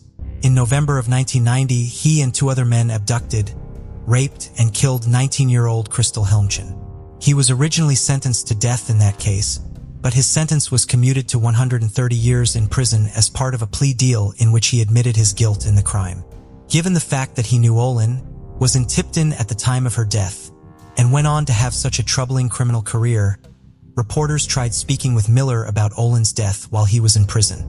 He refused such requests, but in 2017 he agreed to meet with Mike Terra, who had taken a job with the Tipton County Sheriff's Department after retiring as a detective for the Indiana State Police. During their meeting, Miller denied involvement in Olen's death or any other crime. Miller further claimed that he barely even knew Olen. When asked about the school picture he had given Olen and the note he had written to her on the back of it, Miller dismissed it as a typical high school pleasantry. Olen's parents, Floyd and Roxy, did seemingly everything possible to get answers about their daughter's death. They hired a Pinkerton detective, offered a $5,000 reward, and Roxy consulted psychics for decades. Despite their best efforts, both Floyd and Roxy never received answers about their daughter's death. Floyd died of a self-inflicted gunshot wound on July 4, 1981, while his wife was visiting family in Kentucky. Roxy passed away in 2011. Olen's death was a major event that completely changed the small community of Tipton and has haunted many of its residents. One of those former residents is Janice Thornton, who went to school with Olen. The memory of her classmate's death kept nagging at her over the years, and in the 1980s, the journalist began toying with the idea of writing a book about the case. Her parents were horrified by the idea, afraid that her investigation would put her in danger. Janice did eventually begin an extensive investigation many years later. The subsequent many years of work culminated in her 2018 book on the case, Too Good a Girl. Janice used the release of her book to help with the launch of the Olen Emberton Memorial Community Grant-Making Fund through the Tipton County Foundation. All donors who gave at least $100 received a copy of the book. Between donations and matching grants, the effort raised more than $40,000, well over the original fundraising goal of $25,000. While Olen's death has not been forgotten by her community, the questions that surround it still have not been answered. Nicholson, Georgia is a small town in Jackson County. Josh Adams was born and raised in the area where he was surrounded by family. He grew up fishing and exploring the outdoors on his family's large property. Josh was a natural athlete, excelling at any sport he tried. Despite his height and strong build, his sister has described Josh as a teddy bear, kind, sociable, and caring. Josh grew up having a close relationship with his family, which continued after he reached adulthood. Many members of his immediate and extended family made their homes on the family property, and Josh worked with his father and brother in their family business. While Josh loved his entire family, one member of it was especially important to him, his niece, Ava. Josh's sister Shannon was raising Ava on her own, and Josh played a major part in her life. Josh's life was not perfect, however. He struggled with substance abuse issues. By May of 2013, however, 25-year-old Josh seemed to be getting his life back on track. He had recently returned home after a 6-week-long drug rehabilitation program at a facility in Michigan. On May 20th, surveillance footage shows Josh at a local gas station and a bank where he cashed one of his parents' checks for $400 that same day. His car was found on property owned by members of his family on Brockton Loop. The car was parked in a pasture behind an out-of-use chicken house. This location was not far from a lake where Josh would occasionally go to fish. Josh's relative's neighbor did not recognize his white 2009 Chevrolet Malibu and notified the sheriff's office of what they thought might be a suspicious vehicle. After running the car's license plate and learning that it belonged to Josh, the sheriff's office was able to get in contact with members of his family who came to collect the car. The following day, unable to get a hold of Josh, his family made their own call to the sheriff's department to report him missing. Josh had left behind his wallet, car keys, identification, cell phone, and $25 in cash in his car. Curiously, his family also found his shoes a few 100 yards away from where the car had been parked closer to the lake. The property where Josh's vehicle had been parked was searched thoroughly. Dogs were brought in to help with the effort. Divers searched the lake, but because the water was so muddy, the lake was then drained and the lake bed was searched for evidence by the Jackson County Sheriff's Department. No sign of Josh was found. The sheriff's department was able to reach some of the last people Josh had spoken to on his cell phone. They called a man listed in Josh's phone as Tony, but the man provided a different name when he answered the call. He acknowledged that he had spoken with Josh on May 20th around 9 a.m., but refused to tell them what they had talked about. The next person investigators called denied speaking to Josh on 20th. When asked about the 5 phone calls, cell phone records showed him exchanging with Josh on that day, the man hung up the phone. Rumors have plagued this case since it began. One of the most long-standing ones involves Josh's body being put through a wood chipper, but the sheriff's department has not ever been able to find any evidence to support the rumor. They have received numerous tips in the case in the years following Josh's disappearance, but none of them have moved the case forward. While Josh's body has never been located, the sheriff's department is treating his case as a homicide, while Josh's family has accepted the very real possibility that he is no longer alive. The uncertainty his disappearance has left in their lives and their inability to lay him to rest have created unbearable stress that they will only be able to find some relief from when they finally get some answers about what happened to Josh. Josh's mother passed away after he went missing, and his sister believes she would still be alive were it not for her heart being broken over her son going missing. Josh's family is still offering a reward of up to $50,000 in the case. Cosby, Tennessee is a small, unincorporated community just north of the Great Smoky Mountains National Park. 26-year-old Roger Hooper lived there in a double-wide mobile home just a few miles outside of the park with his wife Kim. He worked as a courier for a local antiques broker. On Friday, February 22, 1991, Cosby High School's basketball team had a home game against North Greene County High. Roger, a graduate of Cosby High, attended the game. He left the school around 10 p.m. with two of his younger cousins and one of their friends. Roger lived near several of his family members, and his cousins lived just 2 homes down from his. After dropping his cousins and their friend off, he made the short drive to his own home. One of the cousins he dropped off was then 13-year-old Shannon Hooper, who would later describe Roger as a big brother to him and the kind of person who would always inspire a good mood in everyone around him. Less than 2 minutes after Shannon got out of Roger's car, while he was inside his home, he and his family heard several shots. Upon hearing those shots while inside of her own home, Kim Hooper ran out to her back porch where she found her husband lying on his back. He had been shot several times in the upper half of his body. While new road construction has since improved transportation in the Cosby area, in 1991, it took first responders approximately half an hour to get there from the town of Newport. When Kim found Roger, he was still alive, but he died as a result of his injuries within a few moments. At the time of Roger's death, Kim was pregnant with the couple's first child, a son that Roger never got to meet. Roger's injuries indicated that his killer had shot down at him when he got to his back porch. This led investigators to believe that the killer had parked in a nearby cemetery, taken their shotgun into the wooded area that overlooked Roger's home, and waited there for him to return. The cemetery and the woods were up an embankment behind the home. Roger's murder was not his first experience with violence, and it would not be his family's last. Roger had been shot at just 2 months before his murder. On December 21, 1990, Donnie Webb had fired a pistol at Roger on the entrance ramp to Interstate 40 at Wilton Springs. He failed to actually shoot Roger, and the bullet instead struck the windshield of a truck that was exiting the interstate. The driver of the truck was injured when the broken glass from his windshield cut his forearm. When he pulled over, he was to locate the bullet that struck his vehicle and subsequently turned it over to the authorities. The day of the incident, Roger had Donnie Webb charged with reckless endangerment. He asked for the warrant to be dropped a few days later, but then went back to the authorities on February 8th to ask for the warrant to be reinstated after he got into an altercation with Webb at a high school basketball game. Roger was murdered 4 days prior to a preliminary hearing in the case. Authorities were obviously interested in talking with Webb after Roger was killed.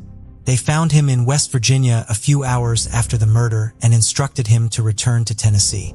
He did and was interviewed by Tennessee Bureau of Investigation agent Ross Haynes. During this interview, Webb admitted that he had fired his pistol at Roger back in December. He would later unsuccessfully try to suppress the statement in court, but was still convicted of reckless endangerment.